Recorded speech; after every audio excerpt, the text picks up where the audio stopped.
Square hammer.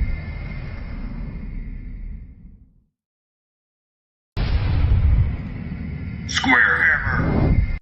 Actually, we're going to turn that off. I think they could hear us. What's up, guys? What's up, Square Hammers? What's up, YouTube?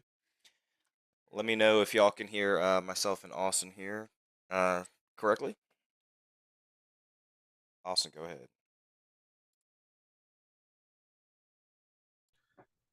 All right, this is Austin Wingfield. He was on one of the batter reports that I've done, I think. Y'all all like play with painted minis or whatever. But he was also my doubles partner for Adepticon. Let me know. Can y'all hear him okay? Hopefully everybody can hear me. Getting back, I started playing fantasy when I was a small wee lad, Blue, and I'm excited it's back. It really hasn't gone away. It's just stopped being supported. So I'm glad it's supported and that I'm playing it again. When did you start? Were you at Stony Point?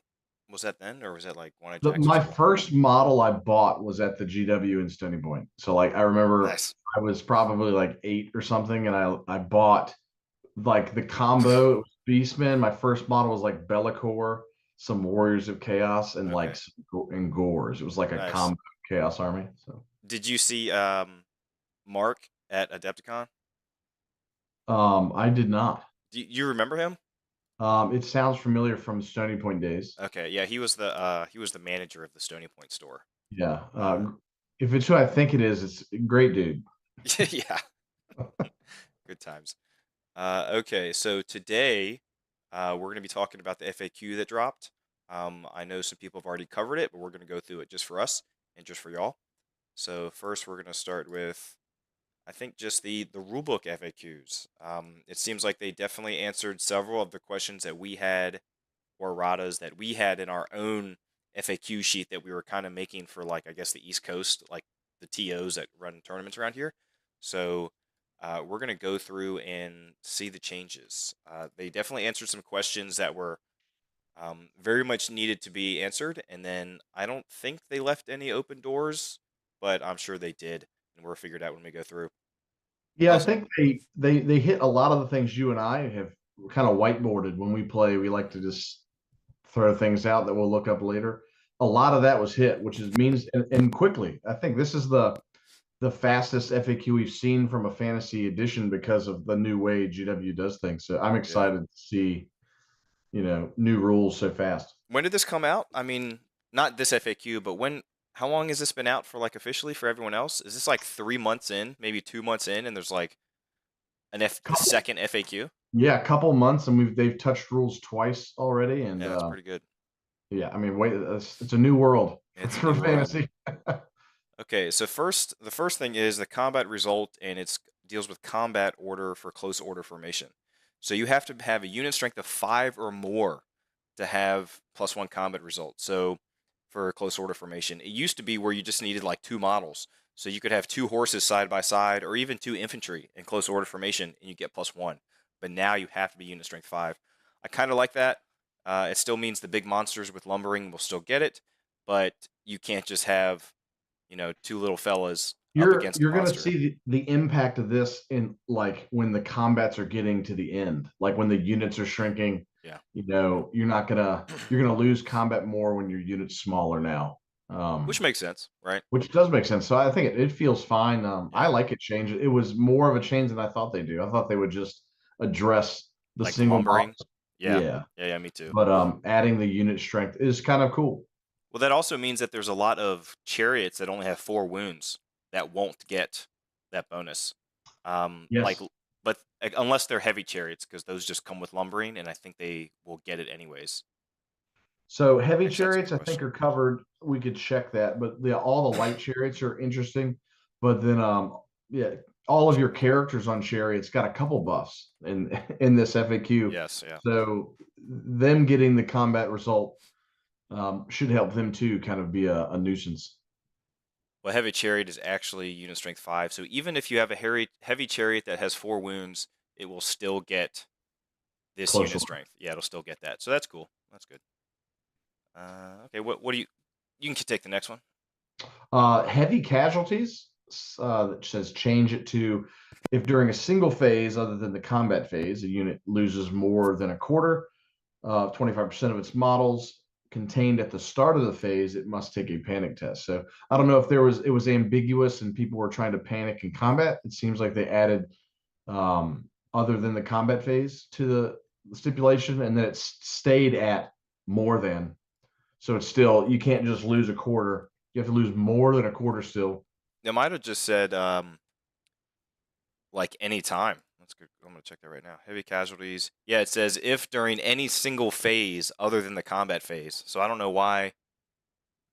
More than a quarter. That seems weird. I don't know what that clarification is for. Maybe just for wording, I guess. Interesting. Chariot Runners. Friendly models whose troop type is Chariot can draw a line of sight over or through models with a special rule and can move through friendly units if they are in skirmish formation and if the majority of the models have the special rule. I think that's probably just trying to clarify. I think they just added the majority, right? Because the Chariot could have already done that. But maybe if a model joined the Chariot unit that wasn't a Chariot, they were trying to maybe cover their butts so it couldn't move through as well. I'll tell you what, while we're doing this just for fun, I'll pull up the rule book and then see, because I don't know the changes by heart. Like I don't remember what page 167 said about Chariot Runner. It is on page 167. That's right. Because that's cool that they're going to list it pink like they do 40K, where these are the changes. It's a living document. But then them listing the page numbers, like pretty neat if you want to go back and see what actually changed from the old ones. I will tell you that they added the majority. Basically just added the majority of the models. So I'll say I could save you time because I looked up the two that we've had on our list or discussed if TOs allow. Okay. All of these rules: swift stride, reserve move, fire and flee, evasive. A lot of those rules didn't have that stipulation, and that's just what they said a unit. Yep. It just said a unit width. You're like, does putting my horse in this unit make them swift stride? Now they specifically for these 8 rules now said, hey, we missed that verbiage. Which was huge. Yeah, majority's still cool. So it's like you can still add a character to an evasive unit and you still get to be evasive. It's not like, I'm glad they didn't say the entire unit because that would restrict some characters and stuff joining things. So I think it was maybe like 2 a.m. at Adepticon after the doubles game. We figured out, him and I were sitting, we were like just chilling in our hotel room. We were just figuring out, okay, how do we make this better? And we figured out putting a character on a steed or demonic mount inside a unit of dragon ogres, because then the dragon ogres get swift stride, and we were like, is this real? And we were like going through all the rulebook to like, okay, it says model, it doesn't say unit, which one is this, does it work? And it worked. So they figured that out too, I guess, and probably just from the internet, and they were just like, we need to nix this like immediately. Yeah, it's hilarious. So I'm glad. That's most things. If something doesn't seem right, GW, now we live in a world where they will fix it. So it's not like you're gonna have to go through a whole season of tournament play with someone with swift striding. Now, does this hurt your bunker archer girls from the High Elves, Sisters of Avalor? The 20-point upgrade. So if I wanted to give them fire and flee, I can't. That doesn't work now because they don't have a majority. So just adding a character with one of the specials does hurt them. Okay. That's not something that wasn't in every one of my lists. So because that unit's so evasive anyway. Yeah. So they're kind of hard to get to. So yeah. I've kind of dropped it anyway. But yeah, for sure, changed that list. Okay. I tweaked it a little bit. Now, do you know if you're bringing them or Beastmen to the 420 event? 420. So this will be my first tournament back. So I think I'm playing Beastmen. Well, singles. First singles tournament back. Yes, first singles tournament back. So I think I'm playing Beastmen because they look sweet. They look sweet. They feel a little more old world. The stuff I have printed for the elves is mean. A little mean. So I want to feel it out, like what our meta is here. Like if people start, if I lose some RTTs here, it's not a big deal to me. Sure. But I want to get a grasp of what type of game the local meta is playing. Are they bringing the heat? If they're bringing the heat, I'll bring the High Elves to the next event. You know, I don't want to show up and play new people and have kind of a Age of Sigmar or Magic High Elf army. in in the old world. So Yeah. I feel like some of the strongest armies do feel like an Age of Sigmar type thing where there's not just rank and file of troops. Seems weird. But maybe with drilled that will change a little bit, and we'll get to that as we go I'm further. talking about high elves, and I know dwarfs are excited, but we'll wait till we get to drilled. I'm excited about drilled. Random movement. Now, there's also another section of random movement here as we go lower, which is awesome because there was a little gamey thing you could do with random movement, and I'm sure most of y'all know. And Elderoth, we will get to what you said in a second. It said they overlooked a paragraph that implies something with allies / small games less than 999 points. Okay, so random movement. You roll all the dice, determine its maximum movement. So this doesn't really tell you much. It's basically lower, and we'll just get to that. So reserve move, majority of models. So all of these are just majority of models, which is a great change, as Austin brought up. Berserker Blade. So I think this was one where it said the wielder is frenzied because it was giving frenzy to the rest of the unit as well, if I remember right. Hold on, Berserker Blade. Actually, I think I've already Yeah. downloaded the new one. Is that right?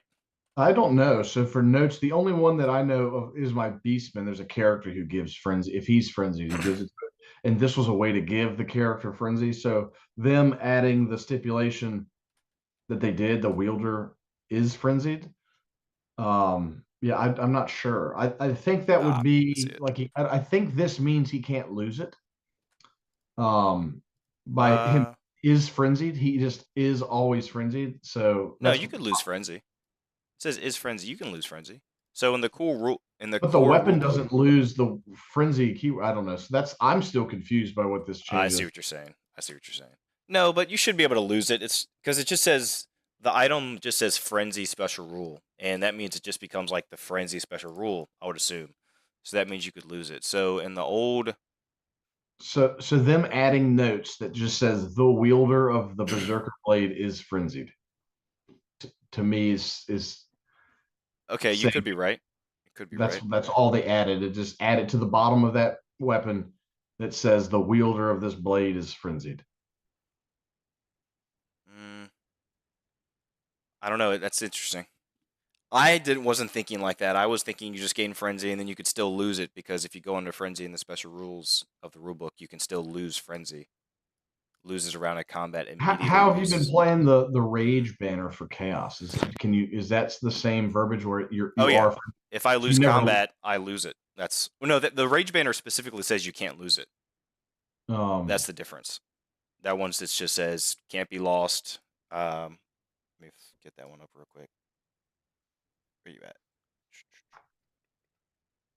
Ravening hordes. Banner of rage. the angry banner. However, yeah, right. However, unlike other frenzied units, this unit cannot lose the special rule.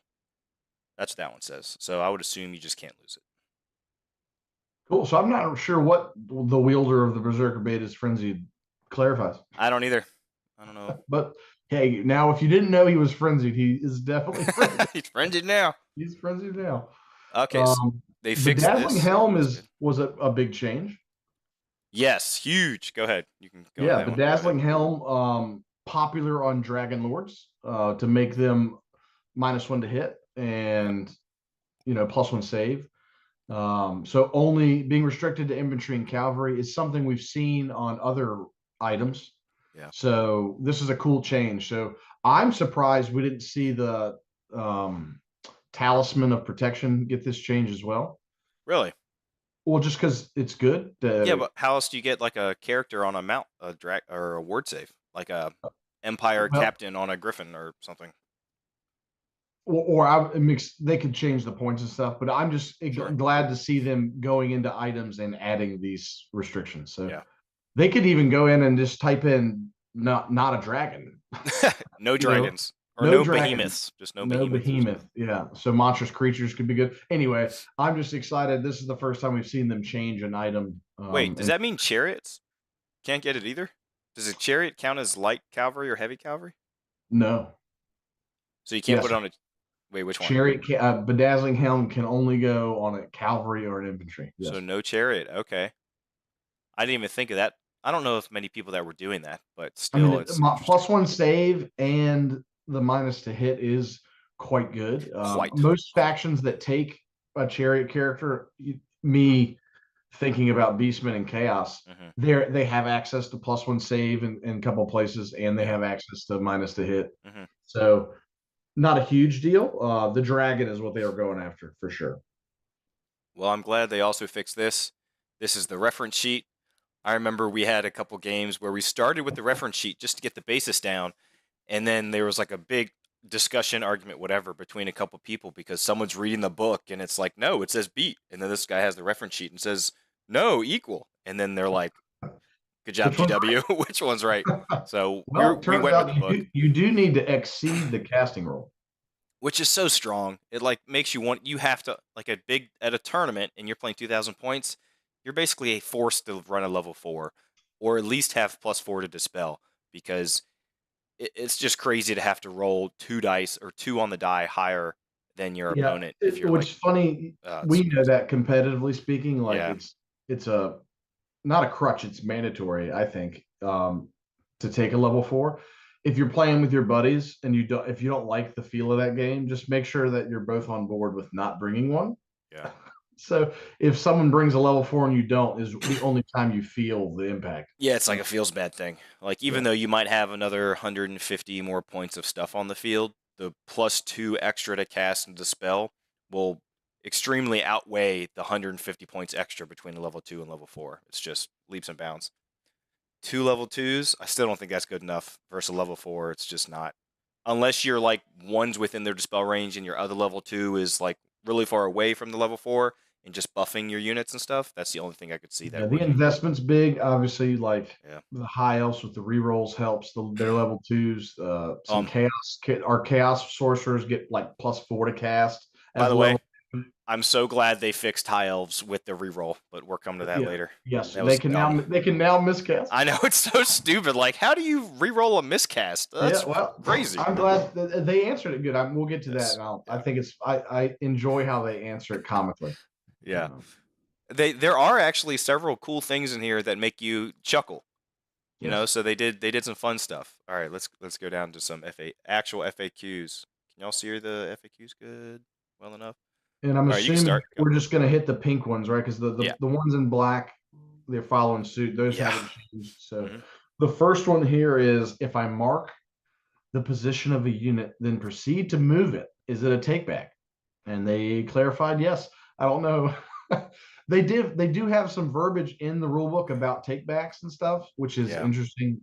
Interesting take from GW, but I really don't like it. They because they proceed to say like this is supposed to be a fun game. I don't even know what page it's on. Do you know what page Takebacks is on? It's like really early, isn't it? it was early, kind of in the game setup. Yeah, they didn't list a page on any of this stuff, so it'd be harder to look this stuff up. But yeah, they did mention like no takebacks, which is kind of a power game move. If you're playing me, I'm gonna let you take back whatever the hell you want to take back. Yeah, like the only thing I probably, if we're playing a tournament, the only thing I wouldn't let you take back is if the dice have been rolled, which is totally Yeah. fine. And So yeah, like, me I'm the same way. If I crazy. play 40K competitively as well. So if you have gained information that benefit you, that's when I don't want you taking something back once you've gained information. I've seen the dice roll, or a something happened. Like then it's like, hey, it's too late for that. We can't go back. But yeah, if you want to move stuff around, as long as you kind of know where it is. I do think if you have a habit of moving your stuff several times, it is nice to make sure you mark the location before you Yeah. move it. It's And kind that's of just to like help pre-measure, because then you know how far you can get to where you need to go. Like, is this even legal for you to do? Stuff like that. So it's weird. It forces you to have like maybe an extra movement tray at the same size of what your current unit is, so you can put that down instead of moving your actual unit. And I don't like that. That just seems. I mean, yeah, it's okay, but it slows you the and game I down. have had some multi combats where you just don't know if something fits. Yes. Yeah. So you need to mark your unit and see if it fits, or Yeah. if it can't fit, you can't even declare that like go in, right? So yeah. Anyway, take it back. Yeah. Take it back. Especially now on Friday at the Nova RTT which is the Ard Boy style. If someone is playing against you, state before you start playing, are you doing takebacks? Because if they say no takebacks, then if you move your model, then it's stuck there. Like, it's going to be Ard Boy style on that Friday. Like, so I want everyone to know that if you're going to be a dick, then they're going to be a dick back. So just like be prepared for that. You can still be friendly and be a rule stickler, but you can still be friendly about it. So I just want to throw it out there for that Friday. It's going to be intense, and hopefully people like competitiveness. All right, what's next?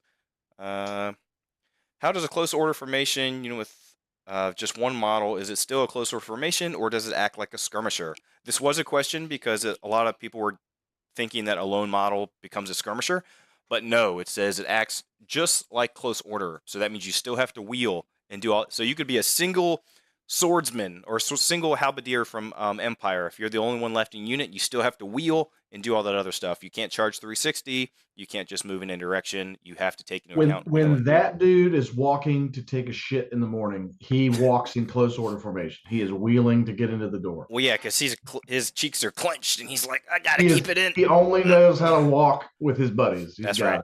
So. Yeah, which is weird. I'm surprised they did that, but I guess it's for game purposes, like single dragon ogre. We're on a battlefield. Yeah, it's true. All right, you got the next one. What you got? Oh, obscured. Does a unit count as being obscured when some of the models within it are behind others? Of course not. A unit can only be obscured from the enemy. Cannot be obscured from by itself. So you can't just obscure yourself with ranks and files. Is what this is saying. Thank you for that clarification. I know, right? Beardy, yes, that is the thing. 92 was at the page. They say takebacks are fine until you roll dice or commit to a move. That's the problem, is the move. Because if I want to move my unit and I'm like, oh, I can't actually make it here, or I will clip the terrain, but if my base is already there, then by GW's rules you can't even go back to where you initially started the turn. So I don't really like that. That won't be in place in at least most tournaments that I run, except for that Friday RTT. If the other person agrees. The verbiage of commit is interesting because you haven't committed. I'm just pre-measuring stuff because that's allowed. So yeah, it's weird. All right, you got the next one. Go for it. Oh, the next one.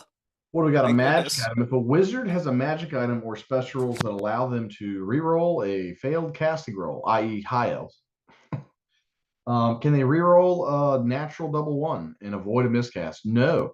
A roll of a natural double one is not merely a casting roll. Blue. It's not a failed casting roll. It's a miscast. That's idiot. Right. Idiot. No high elf shenanigans for you, sir. So bigger deal for that. So it makes miscast important. So if you roll 2 1s, there's not a good way to get out of that. Are there any magic items that let you re-roll 1 dice of the casting roll? Because let's say if you're rolling a power scroll or something and you roll 3 dice and 2 are 1s, is there any way to let you re-roll 1 of the 1s? So this verbiage to me, if you roll 2 natural 1s on a casting roll, you could roll 6 dice to cast. If you roll 2 1s, you can't re-roll the 1s. Unless there was something that said you could re-roll a miscast roll, which there's probably nothing. So yeah, okay, cool, good, because if you f up that badly, well, you should take the consequences. You're gonna get a miscast, regardless. There's a 5-point item to let you re-roll a miscast or re-roll a miscast table. Yeah, I think that's the only thing But that's so bad because it lore familiar. Why would you ever take? Turns out on your limited wizards are not spending 5 points. They're going to spend either take a cool thing from their book or know all the spells. Pick the spells. Seems pretty good. Read page 92. Takebacks are legal until you roll dice. Everything else, everyone is getting this wrong. Let's look. I'm getting it wrong, huh? I'm on page 92 right here, right? Wrong. I think me and Blue are on board. I don't really care what the rule says. As long as you and your opponent are playing the same game, you can take stuff back. Or y'all both said no takebacks until dice are rolled, whatever the book says. That's fine. I don't know. This guy says, this is where I'm getting this. It says, or a move committed to and made. So does that just mean if you move the unit? I think that's where, I know we're coming back to this for a third time, but someone saying we're interpreting it incorrectly. If a move is committed, what does committed mean? That's what's the gray area. Does that just mean, here's my block of dudes, I wheel, I move up, and I'm here now? Then am I committed to that, or am I allowed to move it back to where I was? Because that sounds like I I changed my mind from where it was. I'm taking it back from where it was. Maybe pre-measuring if like, hey, if I say, hey, I'm just pre-measuring this, I'm putting them here, they can get to here, I'm pre-measuring to see how far I am for next turn or what have you. Maybe that doesn't make you committed, but That's a it seems opinion. gamey either way. It's going to be speculation of Yeah. it's going to end up coming down to what you and your opponent think. Yeah, because this one, Vodrake says, to me, it's I'm done. I've taken my hands off the models and I'm moving on to the next thing. So that's when it's So, like you and couldn't take back. I'll just play devil's advocate, so don't be mad at me. I'm just gonna. No, But no, no. Yeah. to me, committing is in my mind when I'm moving on to the next unit. Yeah, if like they're here. I'm done. I'm now done. That's where they are. When I say that, then I've committed. Yeah, Right. If I'm I like agree. figuring out the measurement, I've pre-marked my unit back here, and I'm like, oh, I'm only gonna get 4 guys in to fight. Like I don't really like that. Yeah. I'm not gonna. You mind if I take that back? I'm gonna charge Take here it back. instead. Oh. Oh. Hey, I haven't committed. Well, I'm not a fully committed person yet. Commitment issues. All right. Anyway, I would Next. just leave that with talk to your opponent. Yeah, talk to your opponent. Can a wizard with a physical attribute that counts as a type of armor, such as a Treeman Ancient's Aberral armor, make casting or dispel rolls? Yes. While such attributes are as protective as a suit of armor, such models do not wear armor, which is good because people are arguing it's wearing armor, so that means you can't cast any spells. So it counts as armor, but it's not actual armor, which is weird. They should just get rid of the counts as part. But I like that. I mean, that just Oh, yeah. clarifies. I think most of us were playing it that way, regardless. We weren't. I would not let you run your spells on your Treeman Ancient. yeah, that'd be awful. Let's go to The next one's talking about rallying. Can a unit that rallies and reforms during the rally fleeing unit subphase move during the movement phase? Yes, which is very Huge. strong. Huge. Very, very, very strong.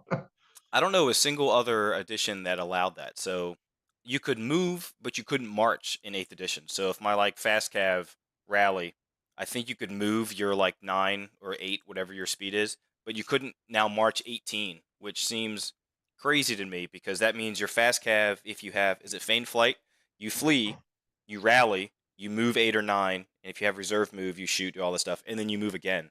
So you can theoretically get further than like closer towards the enemy or around the enemy, depending on how far you fled. Yeah, it's just crazy. Yeah, you can go. It seems really good. I don't know why they're allowing people to march like that. Seems like a lot. But movement seems kind of crazy this edition. You can move a lot faster with several movement things. is king. Movement is king. I'll go and take the next one since it's one Go for it. one word. Can you move while in combat, Blue? No. No. That's interesting because we were trying to see if you could do the turn maneuver while you were locked in combat, because that would be cool. Maybe you're still stuck in your same formation, but you could at least turn each individual model to like face your adversary. But they don't even let you do that. If you get charged in the flank, unless you give ground or fall back in good order or break, you are stuck in that until one of those 3s happen, which is crazy to me. But that's just like older editions, like 6. Or what are y'all saying? To me, it's not done yet. Nope, I read that one. Marking means you have not fully committed yet. I agree, but we're not going to get back into that again. Okay, does a unit that has to declare a charge due to being frenzied or impetuous have to do so if a friendly unit of skirmishers lies between it and a potential charge target, obstructing its movement? Answer: if there is a chance of the skirmishers moving so that they are no longer an obstruction, if they declare a charge, for example, yes. Otherwise, no. So that just basically clarifies what I think most people understood. If I have a unit of, I'll do it here. If I have a unit of skirmishers here, and I have my blocks of frenzied troops here, and the enemy is up here, so the skirmishers are in between, my frenzied troops do not have to declare a charge to go at this unit, unless the skirmish unit is charging out of the way somewhere else. So you can block yourself. So I have a whiteboard moment. We can look it up later, but we were flirting with the Phantasmagoria spell with my Beastman army. Okay. So the impetuousness of the spell, and when you take it, if Sure. there's a potential for your skirmishers to be impetuous and charge me, does that also mean your frenzied unit has to declare the charge because your skirmishers could potentially charge? I don't know. I think if you go with that logic, then that would only come into play if you try and move or try and declare a charge or not with the frenzied unit first. If you then roll the skirmishers impetuous first and they pass it, so you don't have to do it, then I think you wouldn't have to declare the charge with the frenzied unit. Cool. And yeah, That's what I I would say. lean that way. But there's some interesting interactions, and we'll get more to that when we get to the drilled and stuff. But kind of Drilled. marching column, frenzied units is a little harder to pull off now with these rulings as well. All right, this one's a long one. Go for it if you want to start it.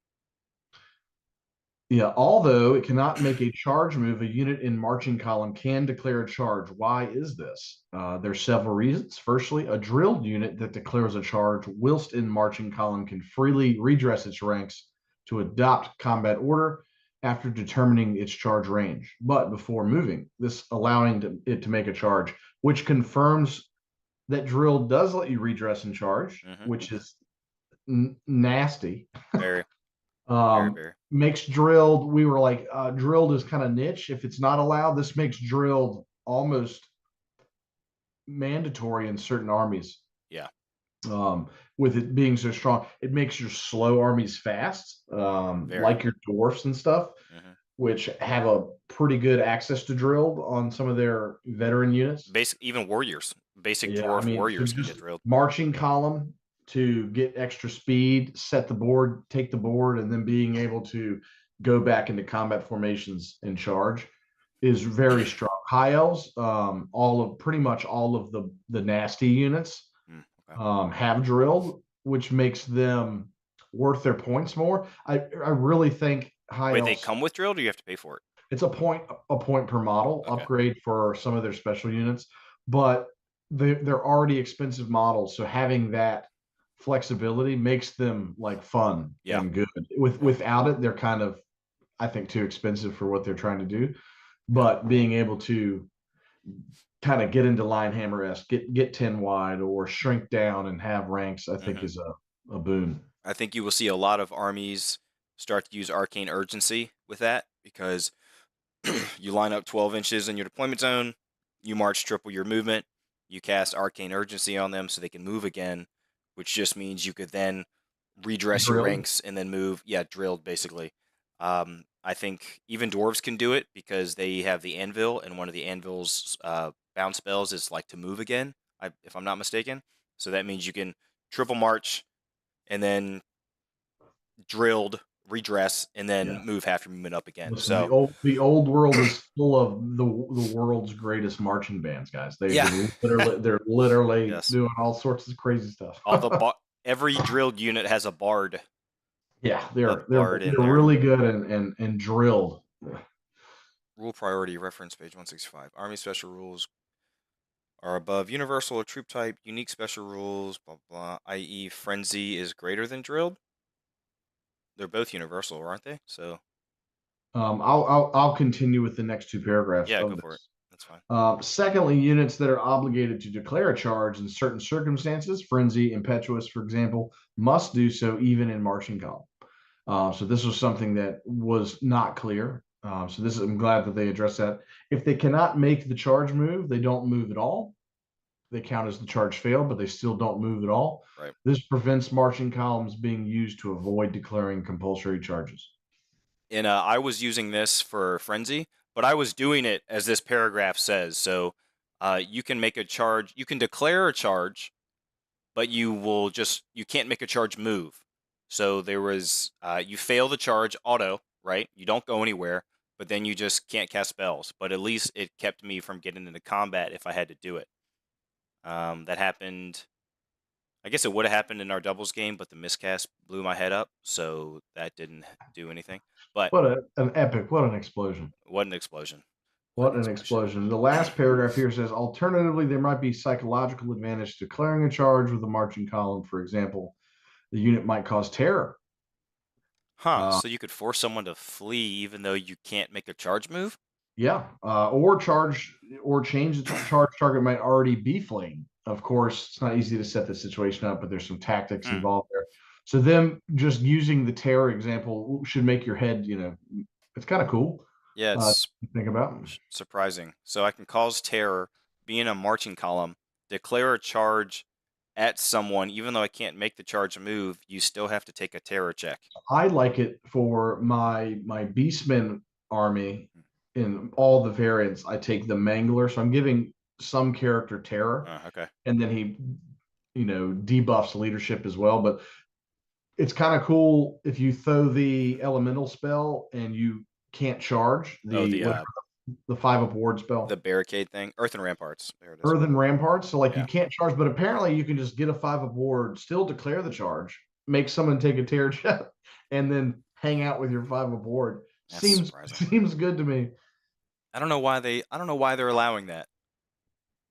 I don't know, but it's in the third paragraph of Yeah. one answer. So Maybe it's because the unit that's getting charged doesn't. they don't know. They're so scared that they don't realize that they're in marching column, so they can't make a charge. Something like that, I guess. Just lore-wise, fluffy, like psychological advantage is what Yeah. this is what GW is saying. So makes sense. It's kind of cool. We got some more questions about drilled units there next, Blue. Yeah, so if a drilled unit in marching column has to declare a charge due to being frenzied or impetuous, can it choose not to use drilled to redress the ranks and adopt combat order? If a unit is able to redress the ranks, i.e. there is space for it to do so, then no. A unit that is obliged to charge must endeavor to make use of any special rules it has in order basically, the unit just really wants to charge and it'll play the game without you if it has to. So they're trying to say you can't be gamey, even though if you really want to avoid charging. They're not going to let you avoid it. So if you have Frenzy or Impetuous and Drilled, you are redressing those ranks because it's as if the Frenzied unit doesn't care, and they are just going to redress the ranks to charge forward anyways. So, which I like. I mean, that's cool. It is cool. Yeah, it makes sense. It's going to make some of your cheap chaff units even more valuable now, fighting against impetuous and frenzied things. So I will say this basically makes Pistoliers useless because if you could do in a marching column and at least not be forced to charge, that's fine. But here, well, they're not drilled, are they? I don't think they're drilled. They're still having to declare charges though, and not move at all, and not shoot. Yeah, it seems bad. Pistoliers got super nerfed. Super nerfed. You want to get this one? Oh, large target. If I want to charge an enemy unit that is a large target with a unit of mine that is in its front arc, but cannot because the enemy unit is already engaged in its front arc, can I instead charge its flank? No. Sometimes the charge just is not possible. Did I play you when we had that come up with? I had a Terrorgeist, and I couldn't land in your front arc, and we knew what the answer was. It's like, hey, you can't actually hit what vision arc you're in front of, so it's just like a failed charge. You just can't go. So I think this is basically the same thing. Our example was the opposite of this, but the same question Q&A where it was the large target charging a unit, which was the same answer. This one's interesting. It's just because you can see the target because they're big over the unit blocking their front arc, right? Right. Or the large target can see on the flank. So this just says no. You have to charge the arc that you're in. And if there's no room, then you can't make the charge. Yep. And I'm glad they clarified that for random movement, which might be coming up next. Hold on, make sure. Nope, we're in shooting. Okay. Some chariots are equipped with large-scale missile weapons such as bolt throwers. Who shoots such weapons? The crew, the beast that draw the chariot, or the chariot itself? Missile weapons mounted on chariots, or howdahs, are shot by the crew using their ballistic skill. So this one still confused me a little bit because if you add a character to a chariot, is the character considered crew, or is it literally just the crew that are on the, I'm going to say data sheet? The only verbiage that say crew is on the chariot's profile, and they have a much worse ballistic skill than the Lord you put on the chariot. Good. So that means most crew are only going to be BS 3 or 4 max, so you can't put like a BS 4 or 5 character or even 6 character in there to be shooting the moving bolt thrower, like a high elf eagle claw chariot. You can literally run nobles that shoot bolt throwers. If now you cannot. Yes. Now the noble on the eagle chariot is too busy being a noble. Yes, he's like, peasant, you shoot that, you You shoot potter. the bow. All right, you got this one. The next one here is we're in combat now, Blue. Are we? Very Oh, models in the fighting rank that are killed before they have a chance to fight cannot. But can a model make a supporting attack if the model in the front of it is slain? So this has come up with spears. mm-hmm. Yes, if they have not been killed, models able to make a supporting attack can do so as normal. In other words, casualties inflicted reduce, firstly, the number of models in the fighting rank that are able to fight, and secondly, the number of models in the supporting rank able to fight. Huge, very important, very Good important. clarification. Because a lot of people would say, let's say you have a 5-wide spearman unit. I charge you, I kill your 5 spearmen. The 5 spearmen that were in the second rank that could do supporting attacks would step up into the front rank, and now they can't swing. You get no swing backs. This completely clarifies that, saying that the second rank, even though they moved up technically in the unit, they still get to swing with their supporting attacks. That actually makes spears somewhat worth it now. So that's good. Because before, if you played it as if you step up, you get no swing. Here you actually do. So that's very good. Good job, GW. Good job. Yeah, fixed spears. Pretty much what it comes down to is that's the only thing I know of that makes supporting attacks from the second rank, or some spears, thrusting spears, cavalry spears, I think. Yeah, I'm trying to think. There are some like fight in extra rank. I think giant rats get that for Skaven, and Sweet. maybe some other stuff, but nothing huge, I guess. How many attacks can a model with a split profile make if it is in the fighting rank but not in base contact with the enemy?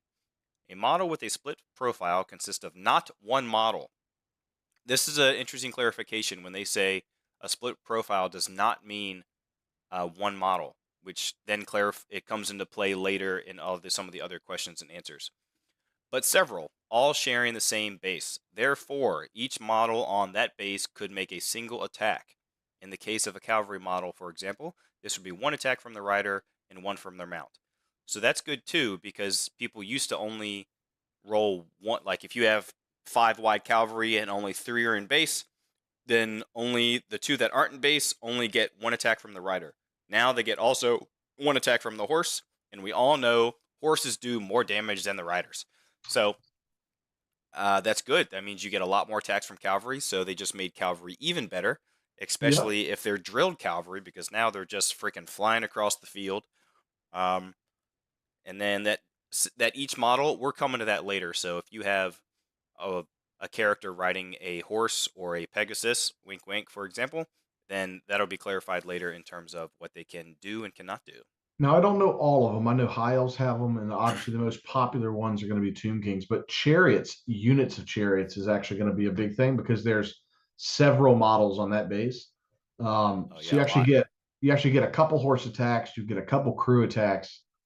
Basically, the whole thing gets to fight. Yeah, but it will only come up in a unit of them, right? Because like usually Sure. a chariot is a single model, but like Unless you're Tomb units Kings, of baby. chariots, yeah, Tomb Kings are actually going to get more supporting attacks than Yeah. you're going to realize when you ram some chariots Yeah, down there. you just you wouldn't get all the impact hits because they're not in base, but then you get was it 4 extra attacks, I guess, 2 horses and then 2 crew. It's pretty good. So, still good. Yep, that's a cool change. Yeah. What else? Can a close order unit of just one model claim the close order combat result bonus? Yes, provided it's a unit strength of 5 or more, like we talked earlier in this FAQ. So that just reclarifies, I guess, heavy chariots and monsters, basically. Yeah, just because it's still one model. So exactly what we said. As long as you're big enough. Is there anything that's not lumbering and that's not a heavy chariot that has unit strength 5 that's one model? I don't think so. I was trying to think ogre characters because they have a lot of wounds, but they're still monsters infantry, so that's just unit strength 5. Actually, does the character's unit strength count as number of wounds? Hump wagons come in units? Ooh, that's going to be gross. Nasty. Sweet. Nasty. I don't think so. I think that's probably it. Okay. Next, what are we down to? A blue one. A blue one. What's the blue move? Or blue move. What's the blue mean in this one? The blue means updated entries will be blue. So they already clarified this before, and they re-clarified it now again. So Oh, okay, the pink ones are new. The blue ones, they changed it again. okay. The black ones are from the original FAQ. You want to take this one? I don't know if I just. If my unit loses a round of combat and either gives ground or falls back in good order, can it choose to use different weapons in the next turn if an enemy made a follow-up or pursue move? No, even though units are separated momentarily, they remain locked in place and engaged in ongoing combat once the follow-up or pursuit move has been made. In other words, because the combat is ongoing, neither unit is able to swap one weapon for the other. That's huge, honestly, because we were playing as if, like, if you're stubborn, you take a charge, you start with your hand weapon shield just to survive, and then you fall back in good order, reform line hammer, and then you start using your great weapons. But you can't do that. This also says still engaged in ongoing combat. So that means if you were in a challenge and no one died in the challenge, you were still stuck in that challenge, right? That's how I would interpret that. So you can't change weapons. You can still reform, but you can't change weapons, and you're still stuck in the challenge. At least that's how I interpret that, because it says engaged in an ongoing combat. Still a pursuit move, so you're still getting like charge bonuses, right? If they Mhm. if they fall back in good order and you Yeah. pursue them. So Yep. there's still something, but they're clarified that it's the same combat. So not changing weapons, which was on our whiteboard at some point. We didn't quite know. Did they clarify? I know I've read all this through, but I'm trying to remember. Did they talk about lances? I think they talk about lances here, right? Because if you're in the second round of combat, let's say you're Bretonnians, or say you're, who cares, cavalry with lances. If you're in the second round of combat and you're now using your hand weapons, if you then follow up or pursue, it says here you can't change your weapons. So can you not use your lances if you do a pursuit move, which counts as a charge? We'll come to that later, I guess, because that maybe you can't use your lances on a pursuit move if Whiteboard. you're not using, if it's at least the second round of combat, because you can't use your lances the second round. Okay, we're coming to that. Come to that. Yeah, that's a whiteboard moment. Look, That we is, found one. we found one. I'm sure it's clarified too, but it's good to ask. Okay, if a wizard engaged in a challenge knows and uses an assailment spell that can hit multiple enemy models, such as assailment spells that use a template, are multiple enemy models hit, or is it only the other participant in the challenge that can be hit? When an assailment spell is cast in the challenge, it can only hit the other participant in the challenge. So there are some assailment spells that put down a flamer template. So in that case, you can only hit that one model, which I guess it makes sense. But then why would you make an assailment spell a flamer template? Because if you put it in base with your model, it's only a partial, right? Because the base tip against your model is so skinny, it's like maybe half an inch or something.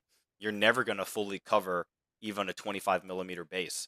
So even your assailment spell is just going to get a partial, right? The only one I know of is Weird. the dark magic one, or there's a chaos habit, and it's just not for challenging. If that dude's in a unit, you need to challenge with somebody else, so that your wizard can stay and go flame the unit.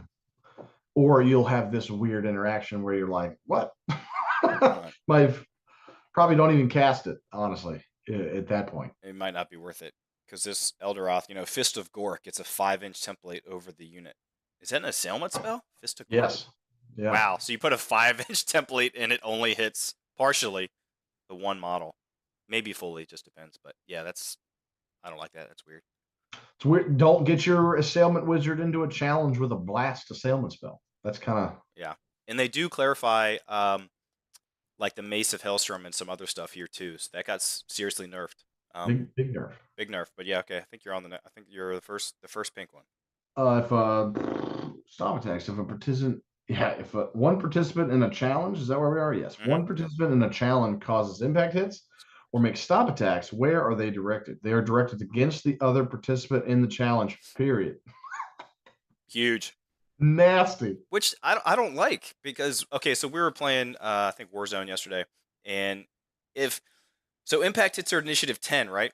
So and the challenge is at like the start of the challenge. So Kelsey mentioned this. It's like, so you have, this is the impact hit unit charging, and this is the unit just taking the charge. this guy right here is yelling, "I challenge thee!" Like before he actually gets there, so the impact hits hit the guy. It's not like we're here and then we challenge and then impact hits. It's like the impact hits hit in the challenge. I don't really like that. It should just hit against the unit. I know they're at initiative 10, but it's not, it's like they're having to yell to get the challenge ready, or does just the accepting guy just run up to the front of the unit? Like, what's that movie? Oh man, what's it called? You chose this though. This is to me like What's that called? makes the The chariot a King. little more powerful. Where I as the charioteer Yep. challenge you, you do not have to accept this hit. Like this makes your badass dude, if he's the only character in is gonna walk to the back of the damn unit. Or you have to soak it up with your champion. Like, so this is Sure. big for your champion has to just get It's slammed. take it. Yeah, so Basically, give him 6 which combat res. still is beneficial. You're just gonna max out combat res. Maybe Yeah. you're stubborn and stuff, but then hopefully you just give ground or something, and then you don't have to deal with this again. But it does. Before, it made the chariot character almost stupid because it would be the opposite. It would be, I'm just going to challenge your chariot character who charged me, and none of the impact hits work. Yeah, that's getting nulled out. Yeah. So then it makes it's like, why I can't charge you? You're just going to challenge me, and I just slow down. Yeah. Chariot just stops driving. Oh, you over there? Okay, let me. Yeah, he just Hop over there. parks it and then Yeah. fights you. Like, no. So this is kind of middle ground where I agree.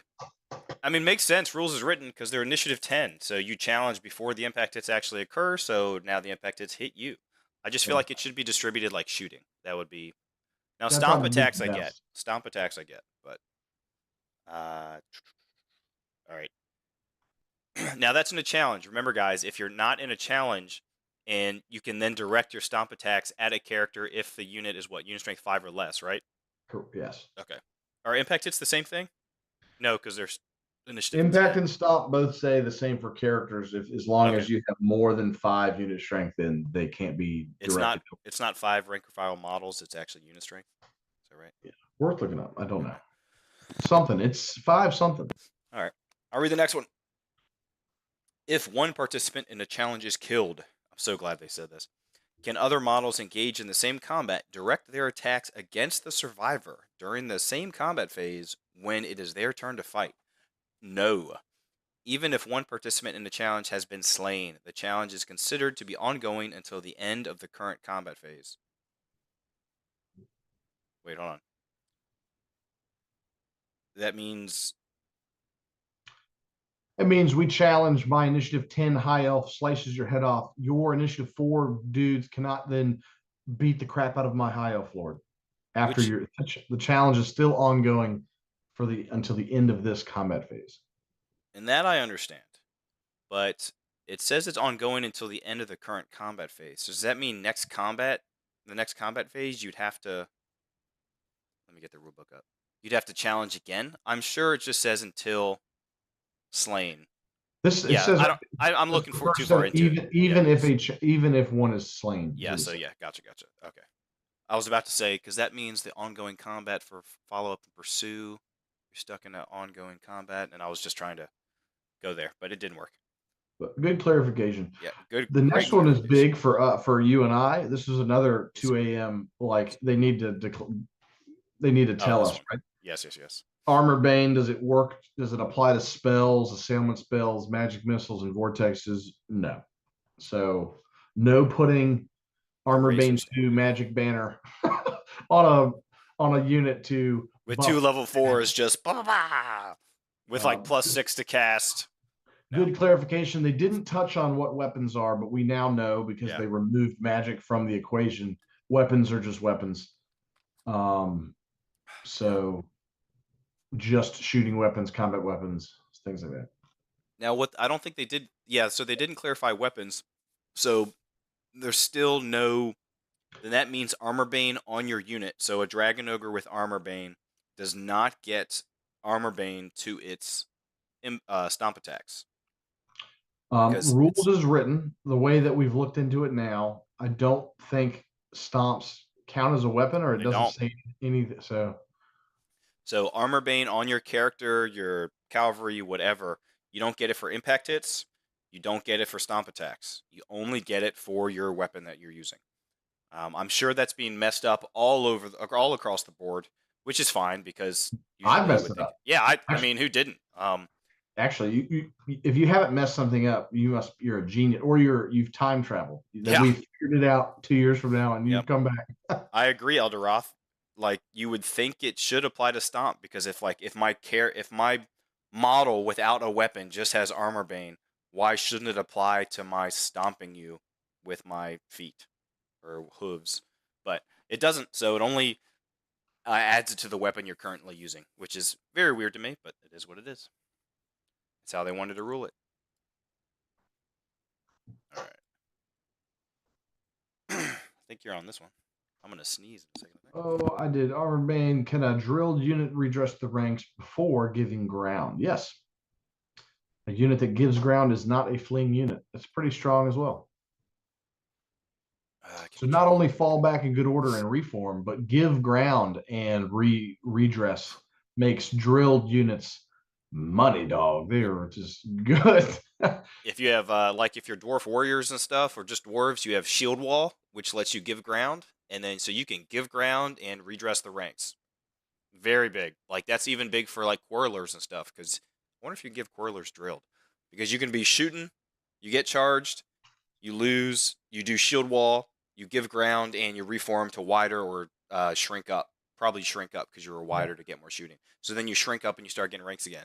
That seems So good. very good. 2 clarifications so far for me for my high elves. The Phoenix Guard have both fighting extra ranks and drilled, so Wow. they're quite good. If they give ground now, they can go thick brick, give ground, go 10 wide, fighting 2 ranks. If you follow up, like they're pretty, Do they have stubborn? No, they you can obviously give them a banner for stubborn like everyone else. So there's good stuff. They have good leadership 9, like they're pretty good. Huh, interesting. But it's an interesting thing that being drilled, getting several buffs in this FAQ, makes you look.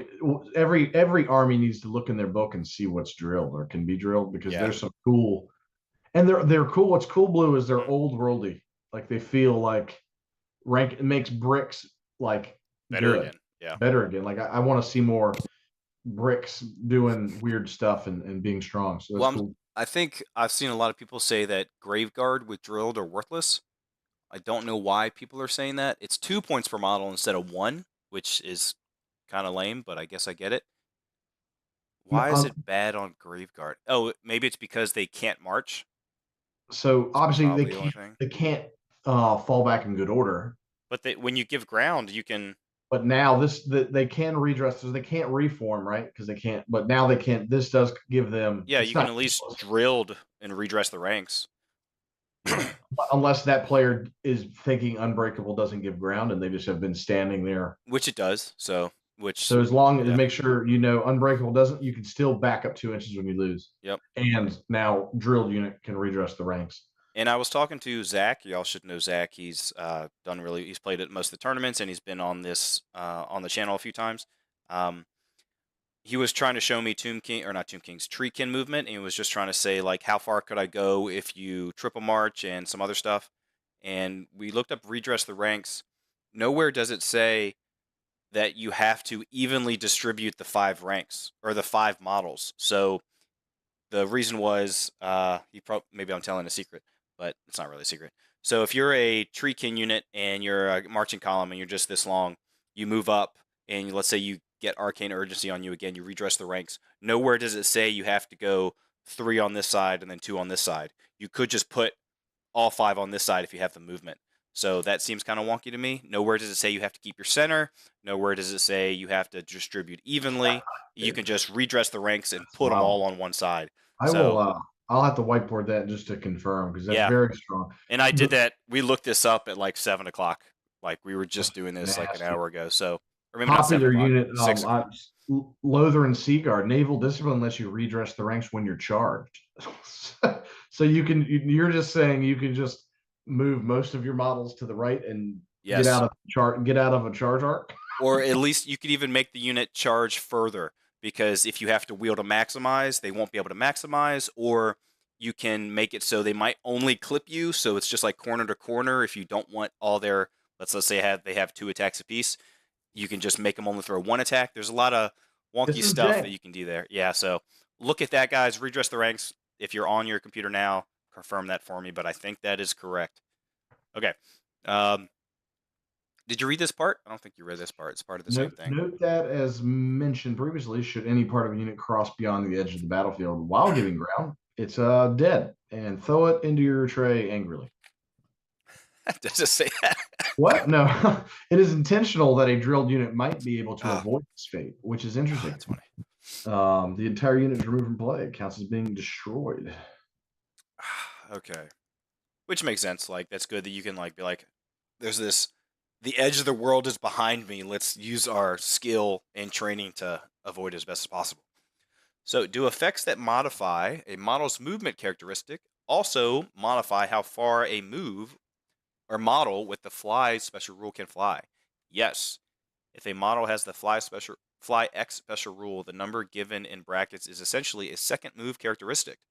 Any effect that modifies one will modify both, which is good, because there were some things that would say minus D3 to your movement, and then people were arguing, well, is it just my movement characteristic, not my fly 10? So that means my movement goes from like a 6 to a 3, but my fly is still a fly 10. So that's good that they did this. Are there any, I think they then clarify it. I'll read this one because this works in tandem. Can a model with 2 versions of fly special rule combine both and fly further? No. You basically use whichever one you want. You may use the best. So that means you could use the lower of the 2. Don't know why you'd want to do that, but you could. So you can't have fly 10 and then cast, was it Steed of Shadows, to get like another fly 12. So you can't be fly 22 or whatever. So they clarified the whole stacking stats on each other. Whatever. Just fly 20 inches and then move again and fly 20 inches. Okay? Yeah, I do that with my dragon. It seems dumb. If a unit with Frenzy or Impetuous has 2 movement characteristics, for example, it can also fly, does it have to use the greater when determining if it must declare a charge? If it is able to use the greater, then yes, it must. Tactically, you might not want to, but Frenzied Lord on Chaos on a Mighty Dragon doesn't care about your tactics. He doesn't care about your tactics. Charge! 100%. Which makes sense. Like, they shouldn't. They should go full bore. Wants to go into the fray. Wants to do it. I'll read the next one too. If a unit is subject to frenzy, becomes subject to frenzy again, does it get +2 attacks? No. A unit is either frenzy or it isn't. Multiple instances are not cumulative. Good. So they're clarifying all these double stacking stuff, which is good. Now this one was annoying, so I'm very glad that they changed this one. Can a unit with random movement special rule move around or past an enemy unit out of one arc and into another?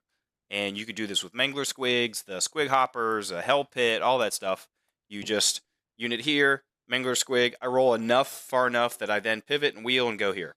No. Whilst units that move randomly do not declare charges, if you wish to move into contact with an enemy unit, it must fulfill the same criteria as any other charging unit during its movement as detailed on page 126. Huge change. Huge change. So if you're in the front arc, you're stuck in the front arc. Stuck there. You can do the random movement, but you can't complete a charge. You cannot get into base contact is how I'm reading that now. Yep. You'd have to go whichever arc you started in.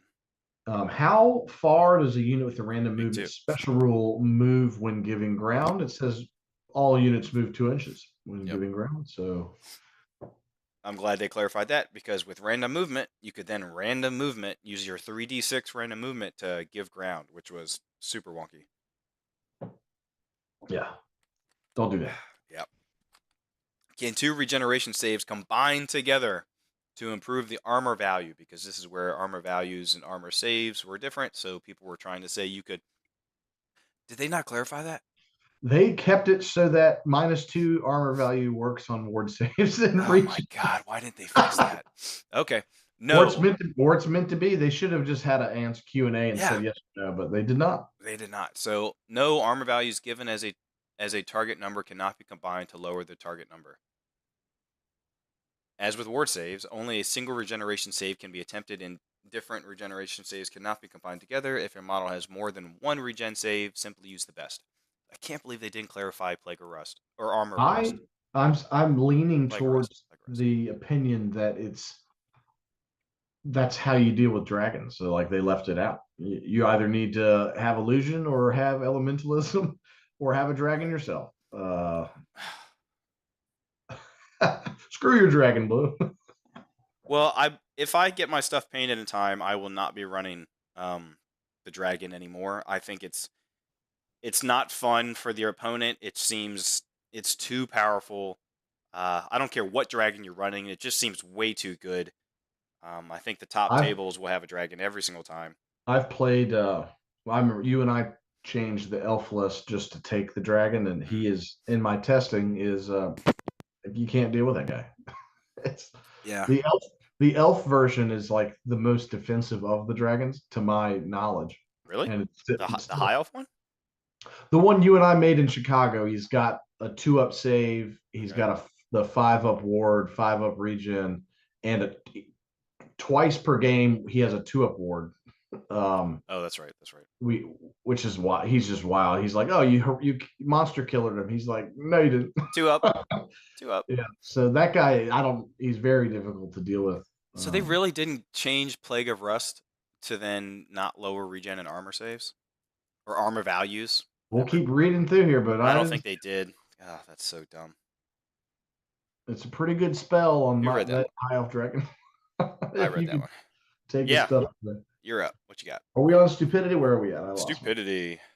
If a unit with stupidity special rule fails its leadership, how long is it stupid for? Units test for stupidity in each start of turn subphases, unless they are in combat.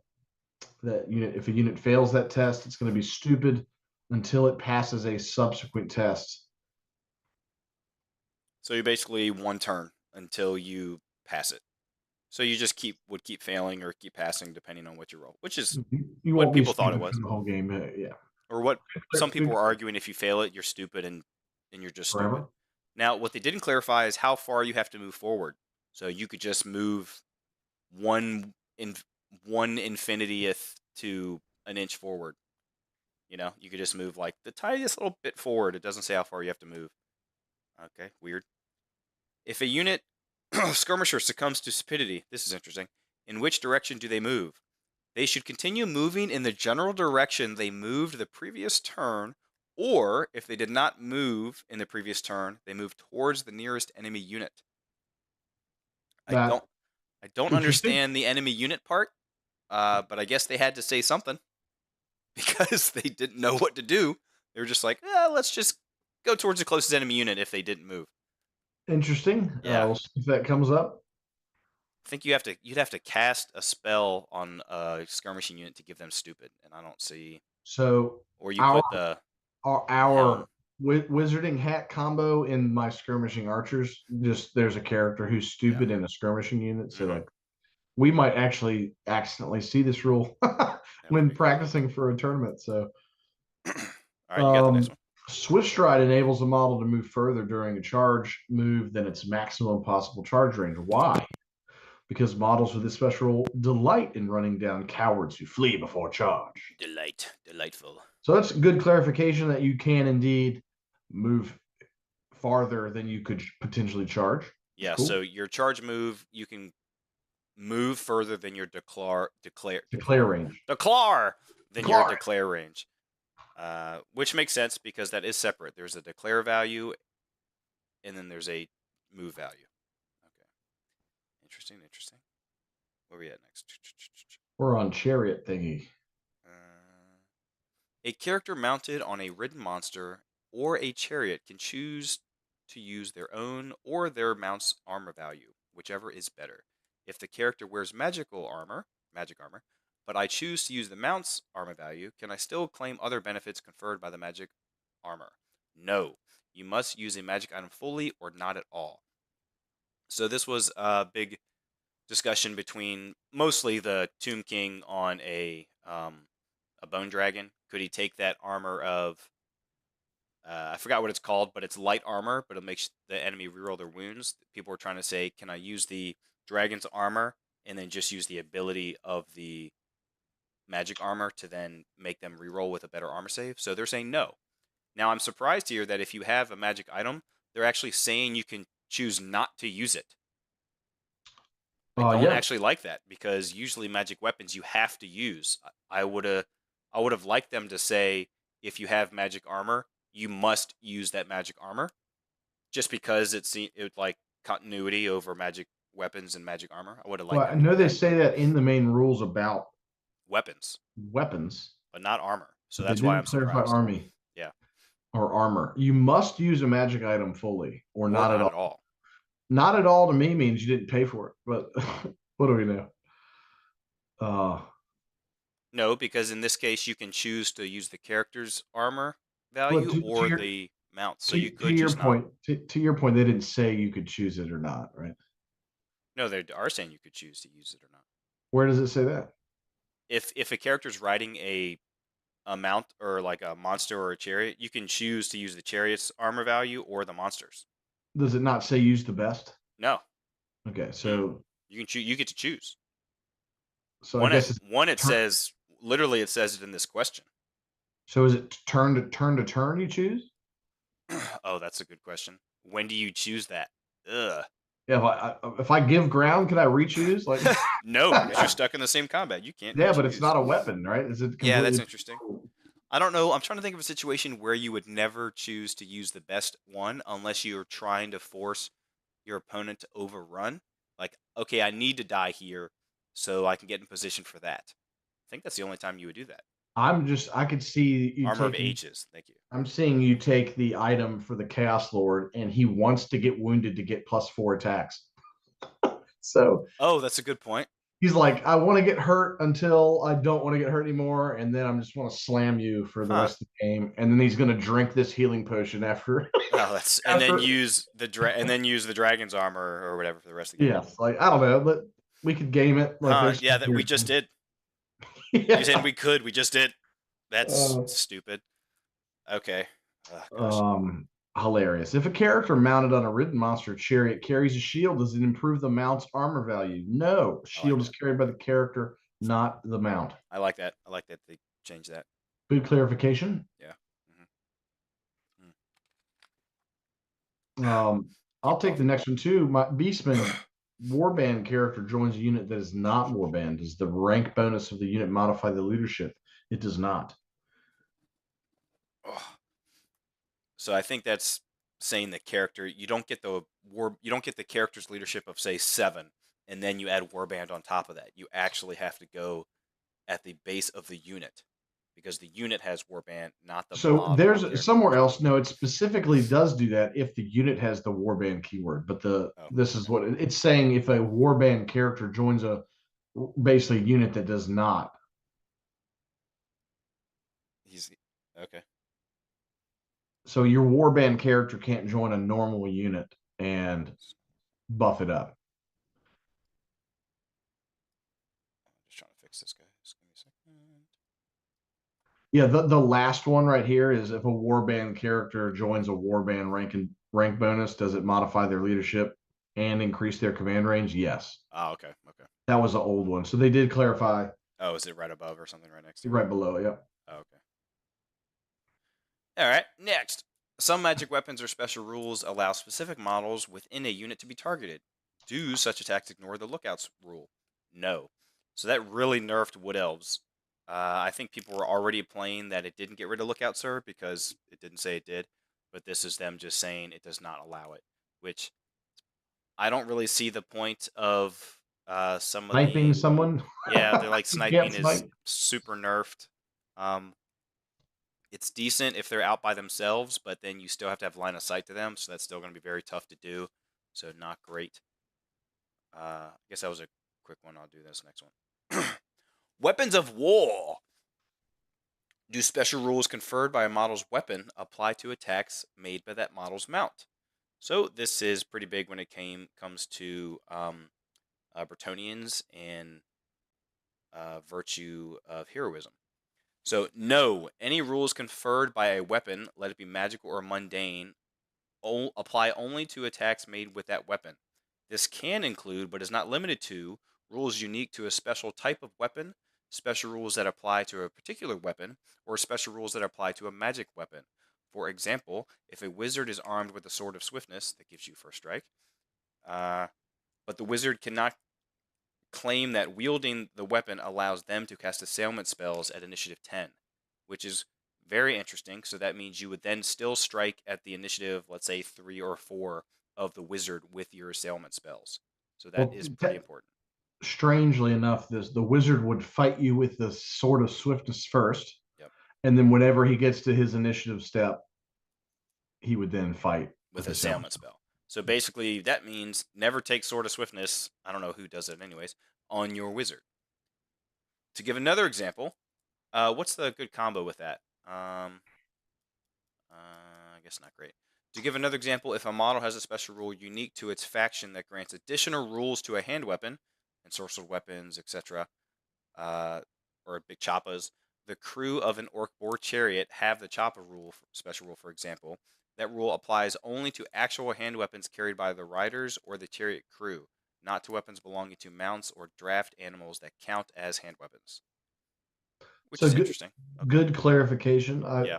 It hadn't come up yet, but like a lot of chariots have it where like the chariot, like the rules have lots of counts as hand weapons, and they have ensorcelled weapons on the same profile because the crew actually have ensorcelled weapons. So what they should say is just the model gets the hand weapons, because now they're saying a split profile is actually 2 different models or 4 or whatever. Right. So this does clarify that, hey man, it turns out the hand weapon on the horse doesn't get ensorcelled weapons. Shucks. Oh no. Yeah, I don't know if people were playing it that way. I hadn't seen that, but I guess people were. Good clarification. I probably would have whiteboarded in some of our games, yeah, if they didn't clarify that. All right, you're up. What you got? Some monsters have weapons with notes that state they must make or can choose to make one attack or an additional attack with a weapon in combat. Can they make more than one attack with such weapons? No. It's noted a weapon can only have a specific number of attacks, normal attacks or otherwise. That's how many attacks it makes with that weapon. I think that was a Tomb King thing as well, right? It's honestly a ridiculous amount of stuff.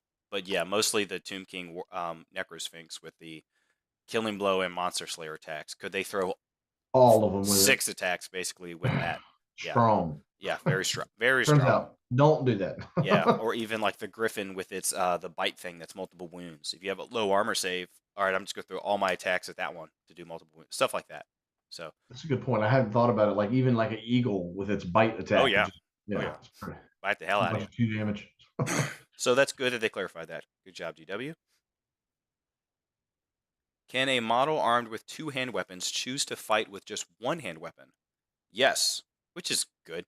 As noted on page 213, unless otherwise stated, all models are assumed to be equipped with a hand weapon. A model with 2 has, by definition, 2 and may choose to fight with just 1, foregoing the extra attack special rule in favor of some other benefit. So basically, anything that we were talking about before, choppas, ensorcelled weapons, because if you use 2 hand weapons with ensorcelled weapons, you lose the AP 1. And then, so it's either you get 1 extra attack with no AP, or you get 1 less attack with AP 1. So it is a good. Go ahead. Good clarification there. I think the witches, right, or witch elves, come with 2. They don't have an option. I think they just come with 2 hand weapons, so they could never use the army rule to get the rerolls. Yeah. Thanks, Alderaan. Now they're letting you pick, which is sweet. Yes. I either get the benefit and having 1 less attack, or get extra attacks and don't get that benefit. So that's powerful. I agree. We just got sent $5 Canadian. Thanks for the great FAQ catch-up. Cheers. Cheers to you, sir. Or madam, I don't know. But cheers to you. All around. Cheers to you. Yeah, cheers to you. That's awesome. I think that's our 2nd ever dono. So, live dono. Good job, man. All right. When can a model use the lance? During any turn in which it charged or counts as charging. So they clarify this here. But then earlier, it said you can't change weapons. So, even though you count as charging, which question and answer is the correct one here, right? I would just, if I'm a Lance player, I would just print this on a T-shirt and wear it all the time. They're just gonna be like, They're like, but you have to change weapons, and then you just show them this answer. It says during any turn in which I count as charging, I get to use my lance because GW said so. So go kick rocks in the parking lot. But then above, I would then argue, so this is the problem. As a TO, I'd have to look at this and say, you're not allowed to change weapons. So if you're stuck with your hand weapon shield, even though you count as charging, I don't know which one supersedes the other. Because they both go to the top of the list, but there is no, can anyone answer that? I'm just saying. I'm just put it on a T-shirt. Makes you. GW, please. Did you count as charging? Yes, lance. Specific. This is a specific addendum to their previous rule. Is if it's a lance, you can pull it back out. Nope. I would argue and even rule, I think I have to, that if you charged with a lance and you did your lance and they fell back in good order, or even you fell back, no, that wouldn't make sense. If you charged with a lance and they fell back in good order, or gave ground, even though you wouldn't count as charging, if you pursue, you could use that lance again. But if you are stuck with your hand weapons in one turn, the subsequent turn, your continued combat, you're stuck with that weapon, so you still have to keep the hand weapon. That's what I would argue. I know what you're saying, but all I'm saying is, if I asked you in a tournament and I was wearing it on a T-shirt, you would have to let me. I'd have to let you do it. Like, I printed out the Q&A on my chest. Anyway, I don't think you hilarious. can. I'm Blue, did you know that you cannot, in fact, use a missile weapon in combat per GW? Yes. Who is arguing this? Who is saying you could shoot into combat? What do you or shoot while you're in combat? Where does it say you can't? Oh, where does it say I can't put models on the Land Raider and then just move the Land Raider and get the guys off? That was that answer. But I'm gonna go do another one. This is a huge debuff to cannons. Can a cannon be shot in a way as to hit an enemy unit engaged in combat with a friendly unit? No. Thank goodness. References page 143 of the rulebook, makes it clear that except in rare cases, units cannot shoot enemy units that are engaged in combat. And in the case of a cannon, this means the target point cannot be placed in such a way as to risk the cannonball hitting a friendly unit or an enemy unit engaged in combat with a friendly unit. That verbiage is like the potential of 20 inches, right? So the cannon will move and then bounce. So you can't put the marker anywhere within close. 20 inches. Wait, that means you could hide your own units behind other units, yes. Wow. Or even in between your unit and the cannon. As long as there's stuff in combat in between you and it. Wow, that's interesting. So I know cannons were like one of the biggest things to kill dragons, and the thought was, okay, I'm going to charge you with my unit and then shoot at your dragon while it's in combat. But now you can't do that. But now you could protect. You can even, oh my god, that's so dumb. That means you can protect your dragon by charging another unit into an enemy unit and just putting your dragon next to him. Oh, yes. Oh gosh. Between you and the cannon. Yeah, and then you can't even be targeted by the cannon, or the cannon would have to. The point would have to be at least 20 inches away from the unit that they wanted to target. No, the cannon would, if the dragon's not in combat itself, you would have to target the dragon. Oh yeah, you'd have to put it on the dragon. And try to roll a 2 or 3 or something so that you didn't shoot over the dragon. No, you can't even attempt it. No. So if the dragon is in between 2 units, it can't be done. Yes. Yeah, it can't be done unless there's a point that the cannonball can start at, and then the maximum bounce of 20 doesn't hit the units in combat. Then it could be done. That's awful. Oh my gosh, it's much harder than you're making it sound like it'll come up all the time. But I could make it happen every time when I have a dragon flying 20 freaking inches. That could easily. I think the potential, like the thought of having stuff in combat in front of the dragon and behind the dragon is like rare. No, not on either side, but just not on both sides, but on either side. Because if I'm on either side's fine, but like then I would just if it's only one side, I can just target the dragon and try to roll shitty. No, you can't. You can't even try and roll shitty. That's what it's saying. You cannot put it in such a way that it risks the cannonball hitting a friendly unit or an enemy unit. So if if I have a cannon here, let me see it so I can see myself so y'all can see it. If this is my cannon, this is my dragon, this is the combat here. You can't shoot at this dragon if the combat is here Yeah, because that's 20 cannon inches away. Correct. Yes, So the way you just drew can't it. do it. 20 Now, inches. if I'm this is my dragon, or sorry, this is the cannon, this is the combat, the dragon is on the opposite side of the combat. The only way the cannon can shoot at the dragon is if it puts the point on the dragon. That's what I was saying. So we agreed. Yeah. You're just, yeah. So we weren't even arguing. We were just saying. I was saying the dragon's behind the unit. You have to target it. If the dragon's in front of the combat unit, it's 20 inches. You have to That's put stupid. The cannon has to be 20 inches away Wow. from the combat behind the dragon, which means you ain't hitting the damn dragon. And that's not only dragons. Like that's anything that is in between the cannon. That's a huge nerf to cannons. Big nerf. It forces you to shoot at stuff that's that way, like not where the combat is. Like that's wonky. Or you run true gun lines. That's true too. It's true too. Yeah, Man, that's pretty big. Huh. I wonder if people have realized that. I'm sure they have, but there's like the potential to hide your own units is huge there. Okay. Who read that one? I'll read this one. Who cares? Can a war machine shoot using the ballistic skill of a character that it has joined it? No, because a war machine and a crew are treated as a single model. You must use the crew's ballistic skill. Well, the character couldn't even join it, right? Because it's not. There's certain characters that can use their ballistic skill, which break this rule, but most characters can't join it because they can't join skirmishers. So. Yeah, because they're not the same subtype. So some clarification, but like, probably more confusing than. Well, I had this. Yeah. Okay. Interesting. All right. You're next. Warhammer armies. If an opponent and I agree to play 2,000 points, and I bring in 1997, can I take 2 of something limited to 0-1? Yes.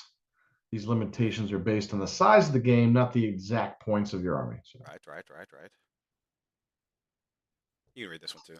This is a good one. So this clears up a lot for me. This is the way I thought it was, and then you went down a rabbit hole, and I was then confused. But does an allied contingent have to abide by restrictions given in the army composition list it is drawn from? Yes, an allied contingent is a small army within a large army. When using a composition list within a 2,000 point army, for example, an allied contingent of 500 points would have to spend at least 125 points on core and could spend no more than 250 points on characters, and would be unable to include any units limited to the 0-1 per 1,000 points. Right. So this makes it cut and dry. These two Q&As answer together. Your 2,000 points as a whole. This is a 500 point ally as a whole. So you have to take 125 points. You can take up to 250 points of characters, and your restrictions are for 0-1 to 1,000. You can take none of them. Yeah. Okay. So they're not saying, which I wish they just said, even if you only took 400 points of an allied contingent, you still have to spend 125 points in the core, because you see, I know this is the rabbit hole. This is the rabbit hole. Well, if I only spend 400 points on an allied contingent, does that mean that I can then spend only 100 points on core? You know, it's that kind of. I'm the way that I read this, and again, if people want to play that way, I'm saying an allied contingent is 500 points. So if you take 2,000 points army, yes, yeah. So just if you took 100 points of allies, you have to spend. It's impossible. You have to spend 125 points. Yeah. On your ally, because it's a mini army. So have to. Yep. Okay. Have to spend 125 on core. Have to. Lores of magic. If a unit upon which Earthen Ramparts has been cast is obliged to declare a charge, if the unit is frenzied or impetuous, for example, must it do so? If so, can it make a charge move? Earthen Ramparts does not prevent a unit from declaring a charge. It prevents it from charging. So that's like the declare the charge you have to, but it doesn't make you do a charge. You can't do the charge move. In other words, yes, the unit must declare the charge. However, because it cannot charge or move, it's a failed charge, which is basically what we discussed earlier. This is huge for me because I play, if people who don't know me in 40K, I play myself a lot. So that's how I get good. So I've been playing a lot of High Elster's Beastmen, and this just to learn. And Earthen Ramparts is a good way to get around Frenzy, and it's a good way to get around Impetuous. So the only way my Beastman Blue can compete with that archer unit is make them impetuous Okay. and Force have the them archers to charge. force them, and then the art in response, the archers they're trying to be Earth and Rampart the whole game, Yeah. but now they have to charge anyway, Interesting. Okay. which is good. Which means it'll be interesting. A better game. That's a hard play to pull off, but like Yeah. you have to try. Yeah. That's like the only option. Okay. Only option: make them impetuous, make them charge some dogs, and then send Be out of everything. position. Yeah, slam them and kill every character and high five. You'd be like, I did it. We did it. We did it. We killed the girl. So I like that change. I think it Oh yeah, me too. less gamey, makes it more. I like this one too. Which makes sense. Can a unit upon with Earth and Ramparts have been cast make a countercharge reaction? No, a unit that countercharges counts as having charged. Therefore, a countercharge is a charge. So if you're ramparted, you lose the ability to countercharge. So be careful. Can the spell Spectral Doppelganger from the Lore of Illusion be used with a magic weapon that allows the wielder to make only one special attack? No. Weapons limited to a single attack can only inflict a single hit. This is a huge nerf to Doppelganger, which is like one of the best, not one of the best, but it's a good anti-dragon spell. This basically means that, what's the Mace of Hellstrom, which lets you like ignore armor and all that stuff? The mace is you get one attack that was basically a giant cannonball. It's like strength 10, AP 4, D6 wounds. Here, if you do the Spectral Doppelganger, you get one attack with it. That's it. You don't get 2d6 hits. You get one hit. So still good, because it does allow you to you basically can fight with it twice, because you get to fight in your normal initiative step and then cast Doppelganger to fight again. Yes.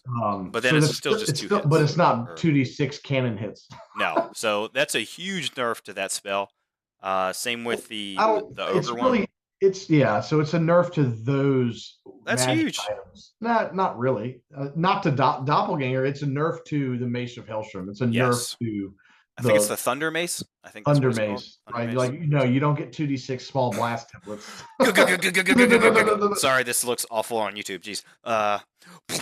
Hey, or it looks good. Whatever you're into. Yeah. Jeez. Yeah, I think that. It definitely nerfs a certain weapons, certain builds that people were doing. But yeah, I agree. So if you still, even with just a great weapon, if somehow your wizard could take a great weapon, or the Ogre Blade is still really good with Spectral Doppelganger. Yeah, like, Ogre Blade's nasty.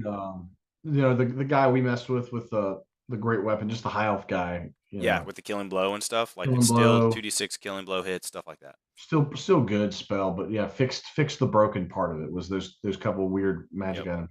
All right. Next, what we got?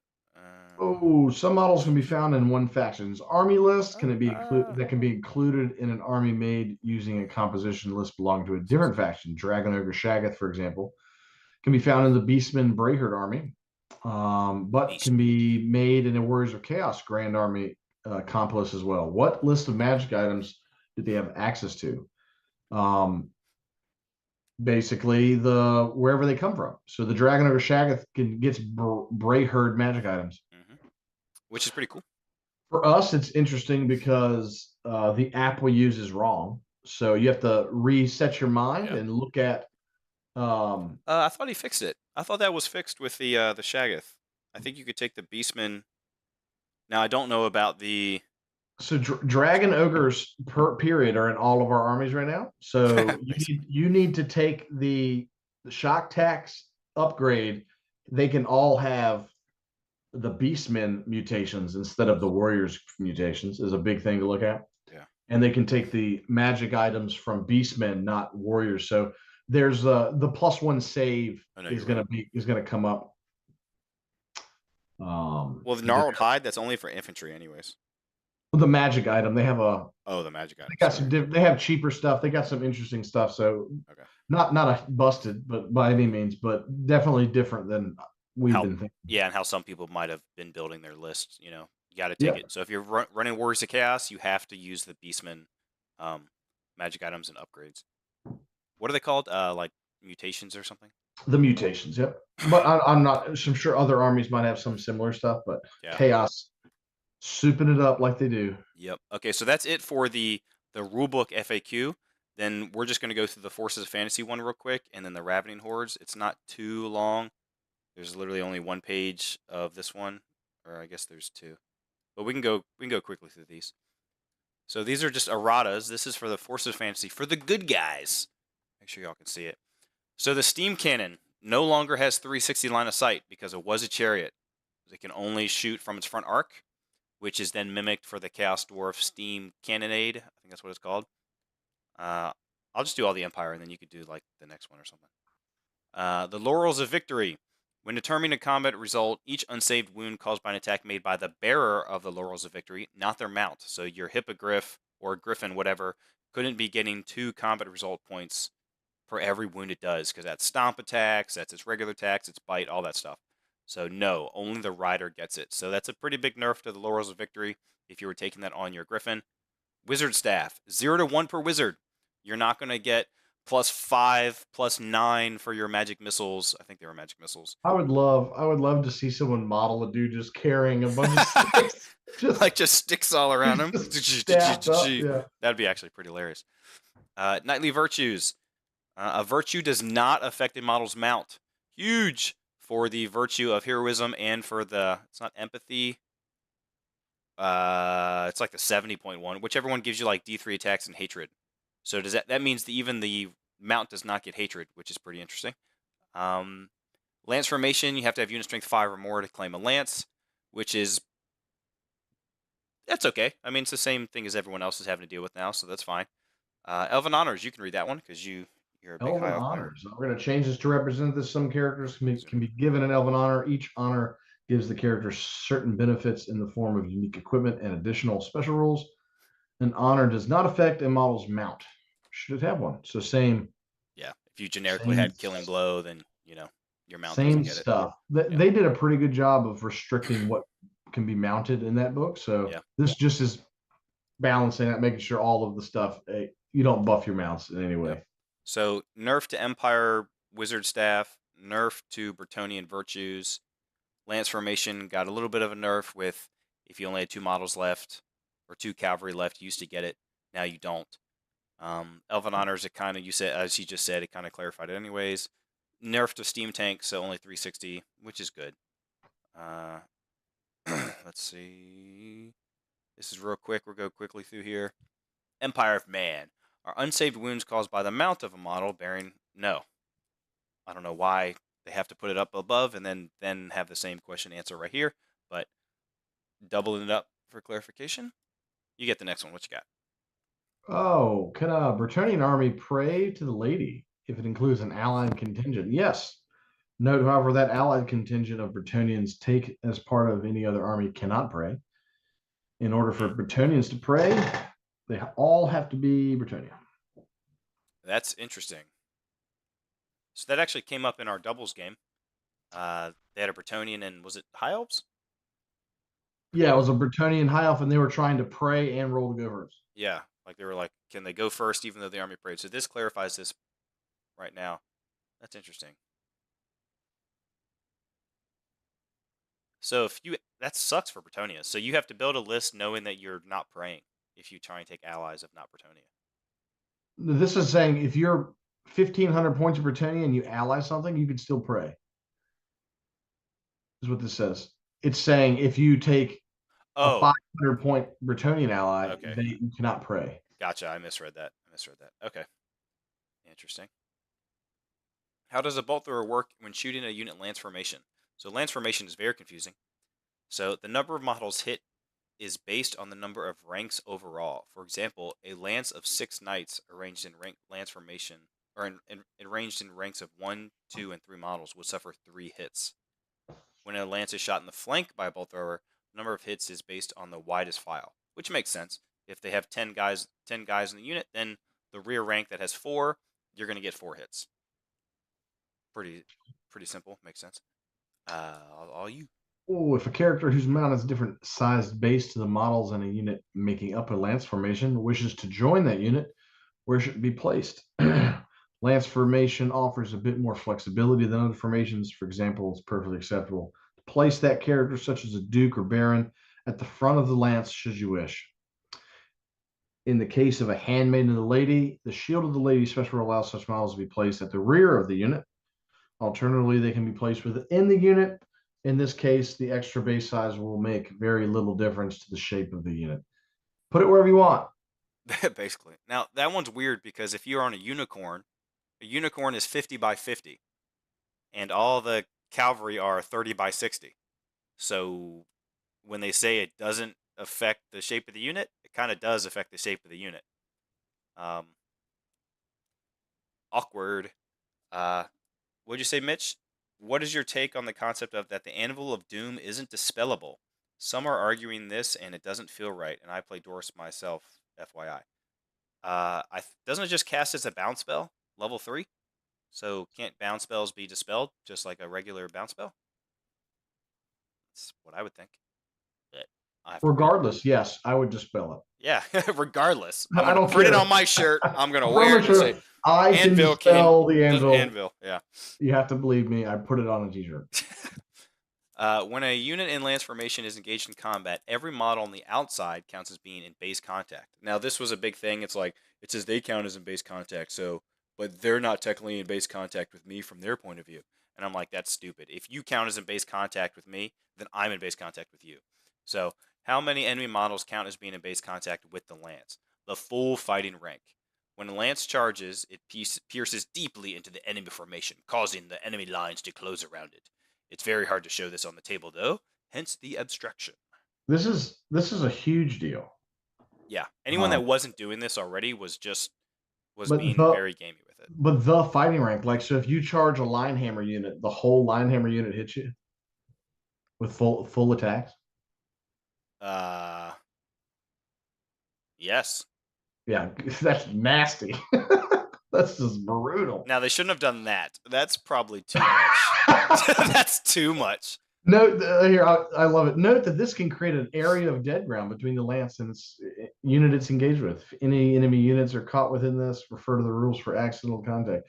It's very hard to show this on the table, hence the abstraction. I love that.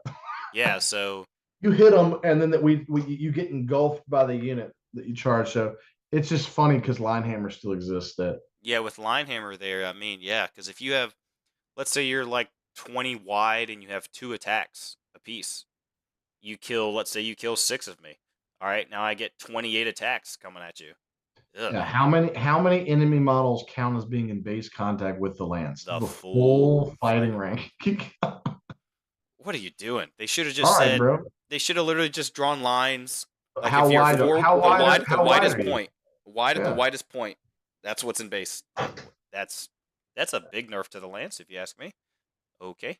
It's an easy clarification, and they just did it something easy, and it just means even a 10 wide unit. Yeah, with halberds. Is going to be pretty good against fighting a lance. Yeah, interesting. I think that's yours now, right? What else? Is that where we are? Yeah, buddy. Hawk-eyed Archer rule allows Wave Stalkers to target enemy characters it can draw line of sight to and target specific models within a unit. Does this apply to magic items that allow them to cast a magic missile? No, just to their longbow. Hawk-eyed that may be does not mean they could snipe enemy characters with spells or bound spells that they have. People were putting the ruby ring on the Wave Stalker and trying to use that to snipe characters.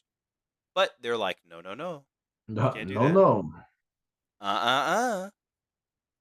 Can a Wood Elf Realms army place its additional wood using the Woodland Ambush rule if it includes an allied contingent?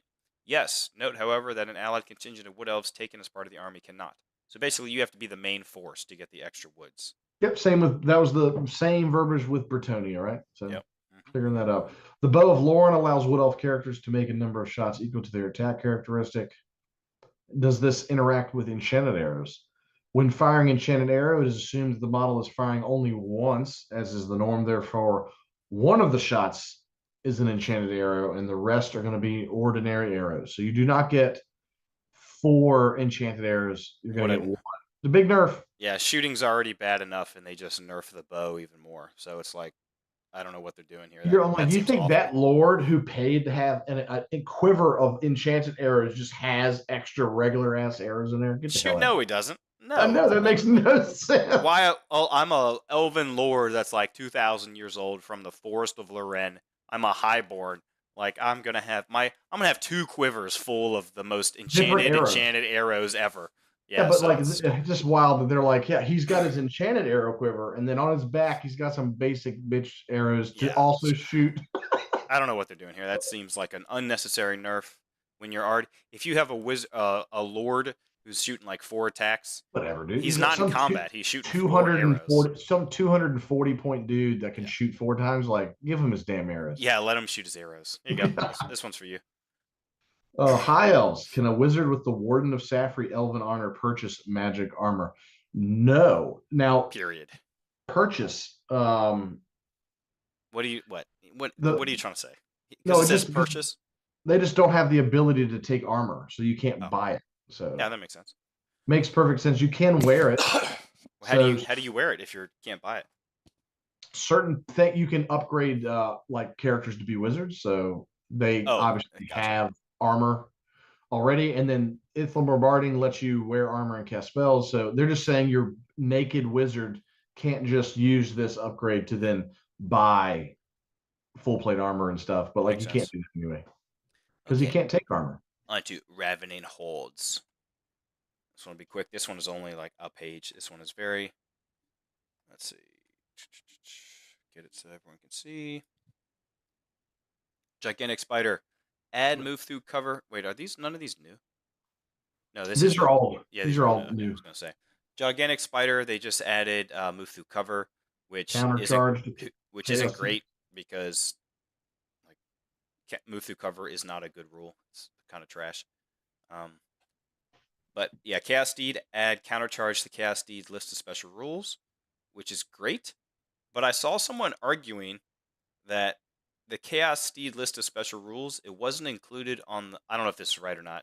I'm looking up if it's the troop version of Chaos Knights. Yes, that's exactly. Because they don't have it. So this is just the steed for a character is on page 59, which is what I'm looking up. Which is I think that's an oversight, right? I don't know. Character mounts, Chaos Steed. Let me look up.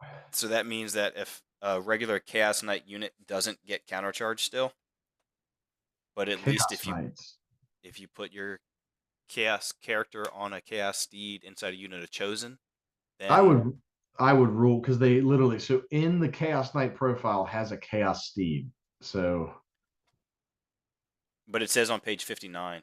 Yeah, they didn't upgrade it. They did not add countercharge to page 67. I assume it's so hard to say you assume when you're trying to do rules as intended, but I would assume that they wanted to give Chaos Knights countercharge here. That's my assumption as well. Because what other heavy cavalry doesn't have countercharge? High Elves have it. And I just want you to know that a Chaos Knight is that's a bad dude, and like, why doesn't he have it? He's not some chum. Yeah, he's definitely not some chum. They fixed. They just made sure that you know what a Hellcannon's base size is. I guess. Yep. They wanted to. I guess there wasn't a listing for it. I'm not sure. Gifts of Chaos. Yep, that's an easy one. They just like everything else they fixed. Your mount isn't affected, which is good. Going down. Badlands Ogre. So these are basically mercenaries.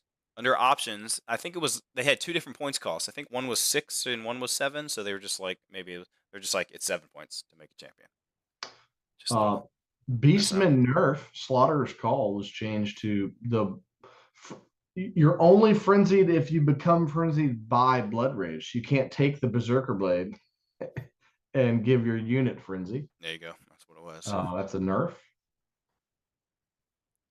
Chaos Mutations. These are same thing.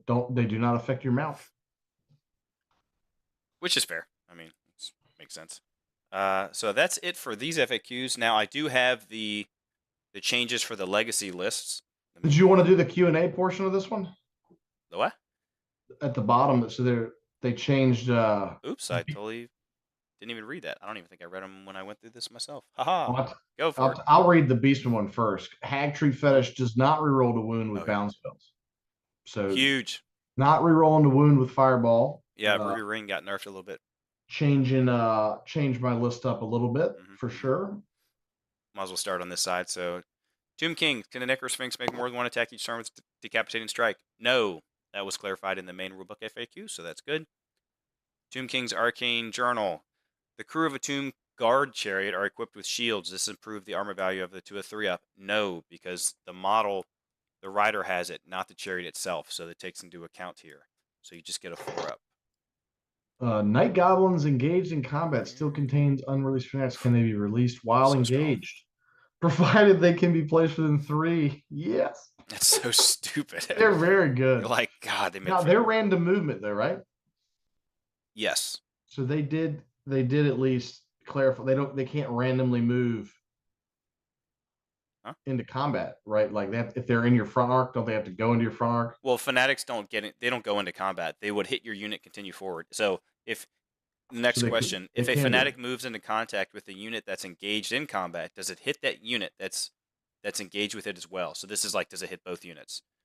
Only the unit that the line passes through are hit. Units the line. So basically you hop out.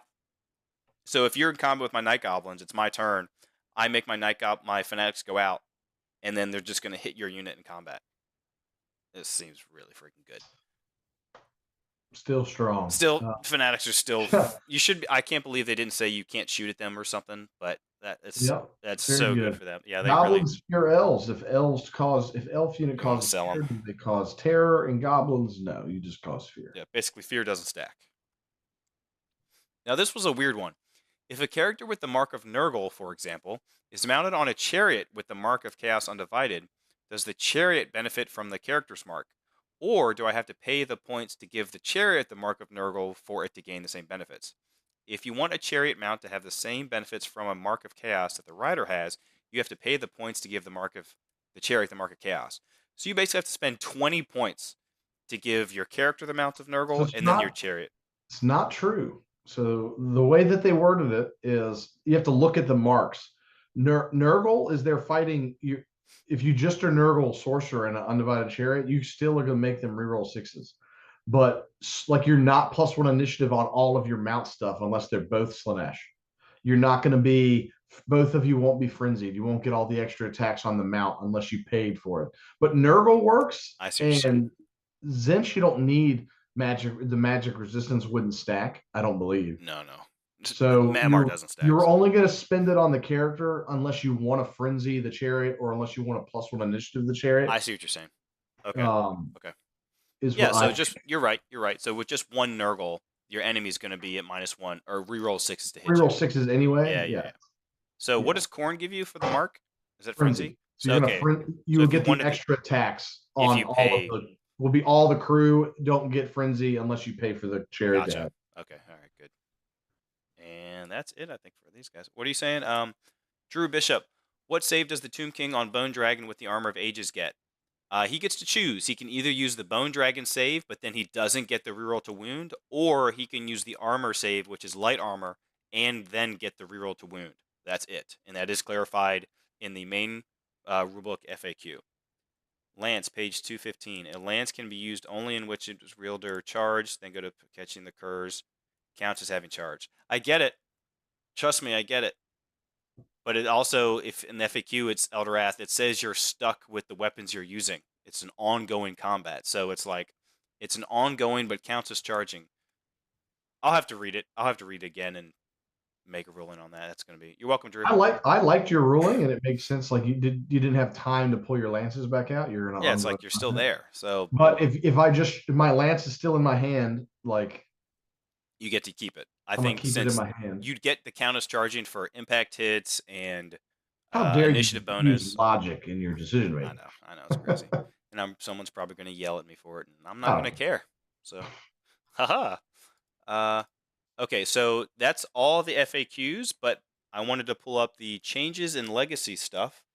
So that can go away. This can come forward. This is pretty cool. Who did this? This was Ben. Ben did this. If you want to, pardon. allergies are kicking up. So if you wanted to reach out to this guy, and if you find any changes that aren't on here, you can send these to his email at benmessenger11@gmail.com. So there's only one change in Chaos Dwarves, which is they lost the no 360-degree sight. You can see that they got rid of that. You want to do Dark Elves? Dark Elves? Do you have something? I don't know where that's pulled. Where that is? Oh, sorry. Oops. You're on Facebook. Actually, hold on. I'll put it in Zoom. Messages.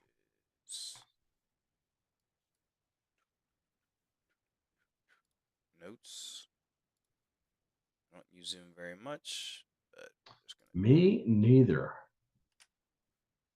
I don't know if you can see this. Where are you sending it to me? I put it in the notes on Zoom.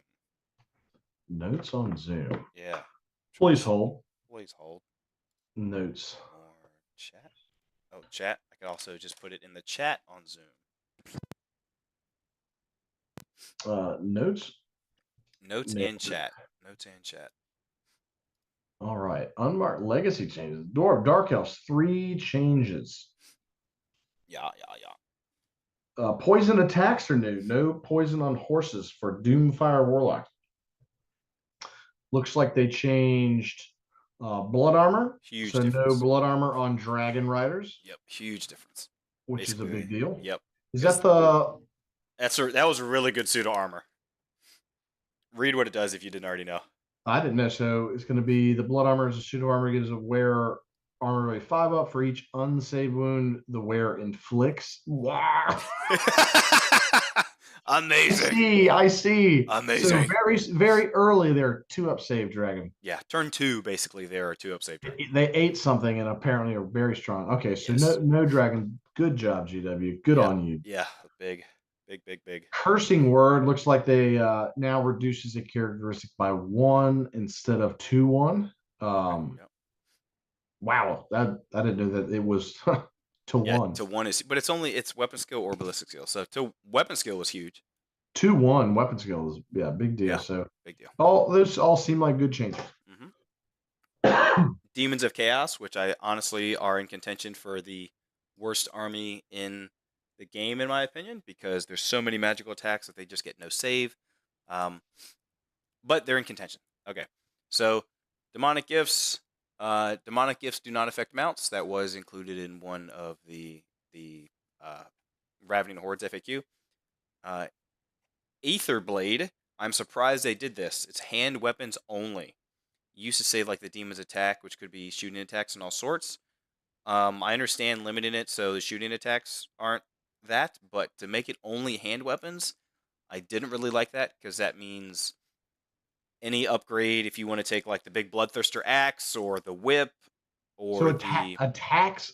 The reason it's broken is attacks was stomps, magic spells, everything. Yes. So why not just change it to just now it's only hand weapons. Yeah, so they should have just said weapons, so it would have been shooting, but like because anyway, they changed it to just a hand weapons. Yeah, which I really don't like because that means you're not using your great weapons because like Lord of Changes have a great weapon. I just don't like that it's just hand weapons. Because like the Great Unclean one can take like a cool flail and stuff, and then it's like in this case you don't pay the points for the flail and you just take the Aether Blade and you just use a hand weapon.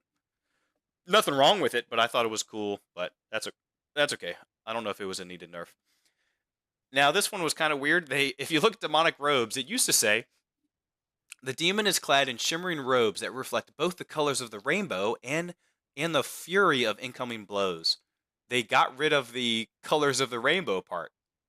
And then you can see this guy added LGBTI plus pride robes canceled for some reason. I mean, why? I don't know why they just took out the rainbow thing. It didn't make sense. Like interesting. Yeah, I don't know why they did that. It's weird. So no mechanical change, just the wording for some weird reason. I like Lizardmen. I haven't looked at any rules for Lizardmen, but they have 5 changes. Looks like Slann, Mage, Priest are now monstrous creatures. Yep. And they gained close order. So that all will come into play. It's kind of cool. Yep. Skink Chiefs do not give poison to their stegodons or mounts. Crazy. Chameleon Skinks Champion apparently was Strength strength 4. 4. He's now back to strength 3. Yep. Arcane Vassal. Self spells cannot be used on the Arcane Vassal. This is the thing where I think they look through their buddy's eyes. So Yeah. your self spells are still on yourself and not through the Arcane Vassal. Yep.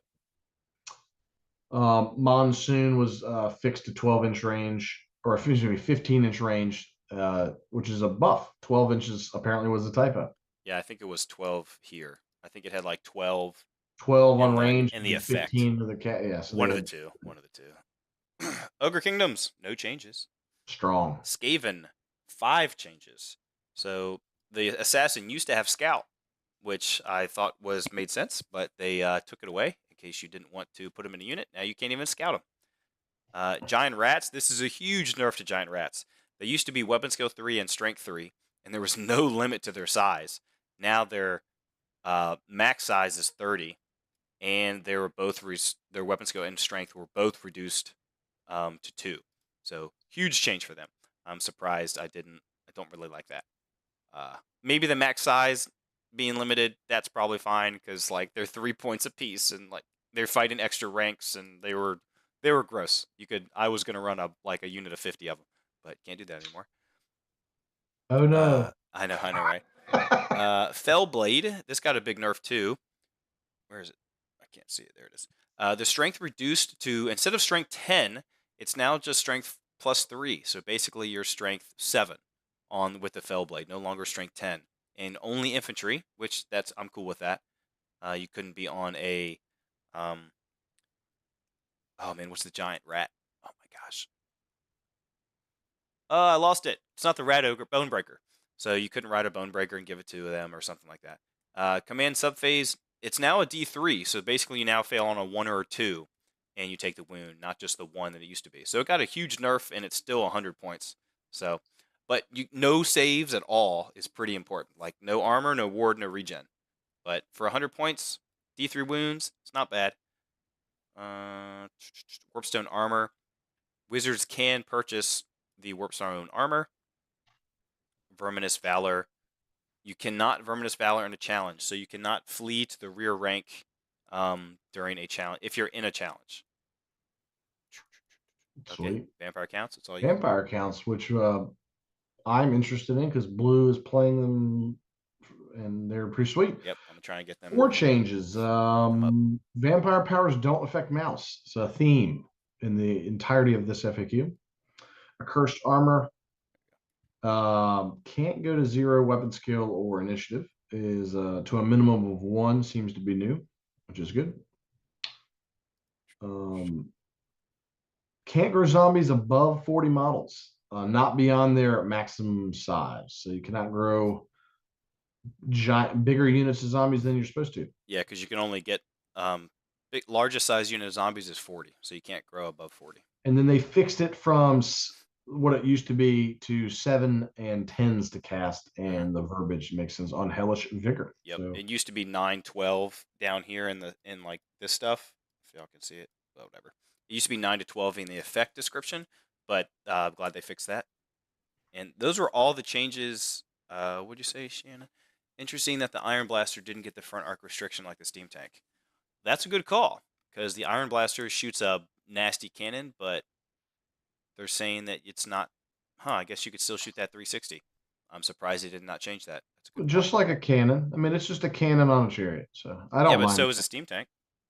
One's T7 and Hey, the Iron Blaster one's T6 with like 5 wounds or 6 wounds. It's pretty tough. Is But he T6? it has a better cannon. It's a great cannon. It's a great cannon. Actually, it's a. I don't know if it's still the same verbiage, but it's a cannon of the Sky Titans. Hey man, it's a 185-point cannon. All right, give him some slack. I know. Christian, who are you saying sucks? What sucks now? What sucks now? Don't say Skaven. Ogre Kingdoms? No. Hi, Christian. What's up, dude? Elderoth, weapon special rules are greater than blah, blah, blah, blah, catching the curse. Therefore, the lance resets each time and counts as having charged. Okay, hold on. Let me read this. Skaven don't suck now. They're still great. Weapon special rules are greater than universal rules. Okay, so wait, why is a weapon special rule better than a universal? Okay, for catching the curs, yeah, you still core mechanic in there for them. I don't know if the lance resets, but I'll have to read it. Christian, I still think Skaven are really good. I think it's all about the characters on the not the bell, but the plague furnace. Hell pits are still great. 2 characters on a plague furnace is still really nasty. Rat darts, you can still do rat darts. Yeah, I think Skaven are still okay. They're not the best because maybe it's because of their legacy, but they definitely took a nerf with the giant rats. The fell blade, you don't really see it too much because that means your character, like that's all he's got. It's not great. Vampire counts didn't really get nerfed. I think GW overall did a pretty darn good job with the FAQs. The only one I'll have to confirm and read through is the lance. Was there anything else that we missed that like we wanted to clarify? I think that was probably I it, think right? they hit a lot. I think we'll always find combos that need clarification. Like the wizarding hat has come up in your and I's conversations because Yeah. putting a wizarding hat on a level 4 wizard has got some complications to it. And Oh yeah, like if you take lore familiar. Go ahead and yeah, go ahead and explain that. Go ahead and explain that. so wizarding hat, it says you become a level 1 caster and you can pick a spell from any lore. But it's not restricted on who can take it. So if you put it on a level 4 caster, how does that interact? And then if you also have lore master, can you then pick the spell from any lore that you got from the wizarding hat? So a lot of question marks, something I probably will either ask a TO or stay away from until it's clarified. Yeah. But because it is weird. But And I think we figured out the best reasonable thing is to say that a wizard cannot take the wizarding hat, right? or I think the best thing for it is making Make them roll. a bound spell. Sure, sure. It's Like probably level the 2 bounce simplest. spell. Yeah, sure. And then have in a like parentheses must randomize the spell or something. Yeah, you to shouldn't get clarify that you shouldn't can't get pick it. bonuses of your special rules Yeah, let me tell you, on top of your main picking any spell from any lore in a faction that isn't supposed to have it, there's some power there. You'll be stupid Busted. for a wizard to take some wog magic, for example, in high elves. You're like, what? Some Yeah, combos there. because it says any lore. Now, does that mean any lore from the basic rulebook, or does that mean any lore from any lore? Any Yeah, lore sounds like any lore. So that's even though the Wog magic, as you said, is in the basic rulebook, Wog magic for any army that doesn't have it, an army that doesn't have access to illusion, but it like is getting killed by dragons, you take the yeah. So freaking in that combo, dragon sit. anyone can take a wizarding hat on a level 4 wizard with lore master and just Yeah. pick an illusion spell, even if your army doesn't have access to it. Very strong. Very strong. So I was looking for clarification on that. We didn't get that. Didn't get so that. I think everything else got pretty much clarified. skirmishers is the big thing because we the teleport spells, how they function, didn't get answered. Yeah, it's true. What's that Um, spell? The Mystic Pathway thing? it's the Travelable, elementalism spell. travelable mystical pathway. Yeah, within Uh, 12. So that means I could string my unit out. Like yeah. I could So be a clump like this within 12 over here and then just string out all the way across the per board. normal, GW did a great job, but they'll come to a Nova and see a wobbly modeler do something weird, and they will immediately FAQ it after Nova. Shout out to Kelsey Haley. Shout out to Kelsey Haley. But that happens. That's GW won't see that until they see it, right? They're going to be like, oh no.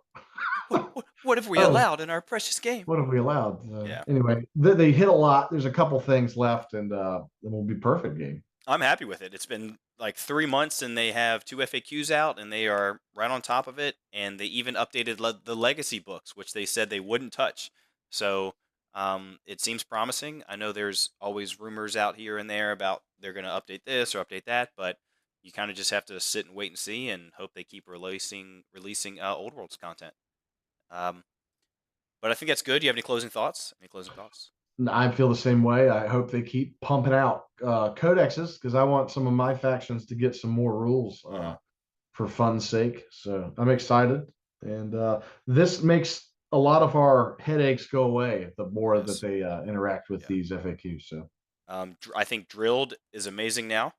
I'm glad they clarified it, and we ruled on it as if they could redress and charge because it seemed way too powerful. But they wanted it that powerful, so it's gonna be that powerful. Um, what are you saying? Christian said trollhide trousers still not flammable. Wog. That's good. What are your top 2 and bottom 2 armies in the game thus far? Top 2, I have to put Warriors of Chaos in there. I think their dragon is the best dragon, hands down. Especially in terms of offensive output and even defensive. Like you just come with a 5-up ward is pretty good. 10 wounds is really strong. extra wound, yeah. Extra wounds good. Strength 7 is good. Uh, Dragon ogres are amazing. And second, other 2, I don't know the second. If Wars of Chaos are up there, High Elves seem very strong.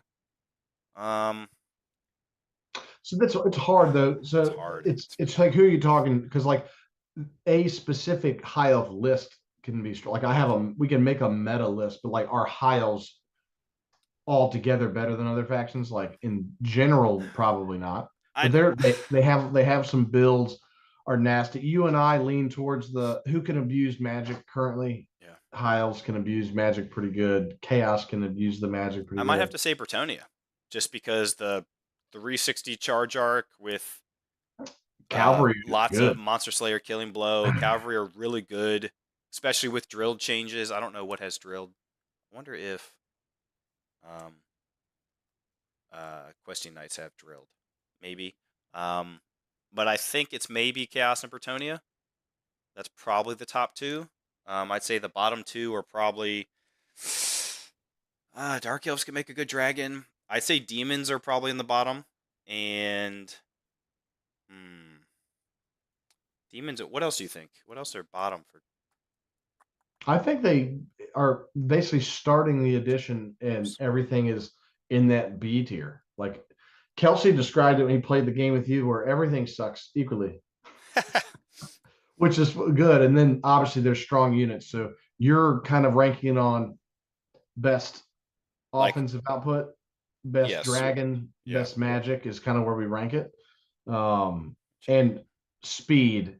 So anything that can reach out and touch you first in this game is going to be very strong, which is why Bretonia is so good with their flying Pegasus dudes and their heavy hitting cavalry. It's interesting that I think if you and I sat down and made competitive lists of every faction, I bet you it would be a pretty good RTT. Like Oh yeah, I agree. I think all of those armies have builds that can play. And it really depends on your comp too. Like if it's free for all, well, that I don't know. I don't know either. If it's free for all, maybe dwarves because you like. I think all the gyrocopter. Like it might be the gyrocopters if there's no comp whatsoever. If there's comp, that's tough. If there's comp, I'm gonna say Wars of Chaos and Bretonians. Dragon ogres are good. They're so. So I put Beastmen in there just because you could just spam Dragon ogres if there's no comp. It's true. They could just be Beastmen. Hag Tree is amazing. There's so much to go into. I think you nailed it. I don't think there is an answer yet. Free for all, no comp. I might have to say dwarves just because gyrocopters. They're shooting. It'll just become oppressive. They can fire and flee, and it's all sorts of gnarly stuff. They're all high leadership. They don't cause panic to each other. So it's just like maybe dwarves if there's no comp. If there's comp, yeah. I don't know what's the bottom 2 though. That's probably the harder to choose than the top 2. Bottom 2. I haven't even played against Lizardmen yet, so I would like to play against Lizardmen at least once. So Jake, hurry up and get your stuff built. I'd like to let's play. I need in Michael because obviously, but he's further away, so it's hard to get a game versus him. But bottom 2, I don't know. With no comp,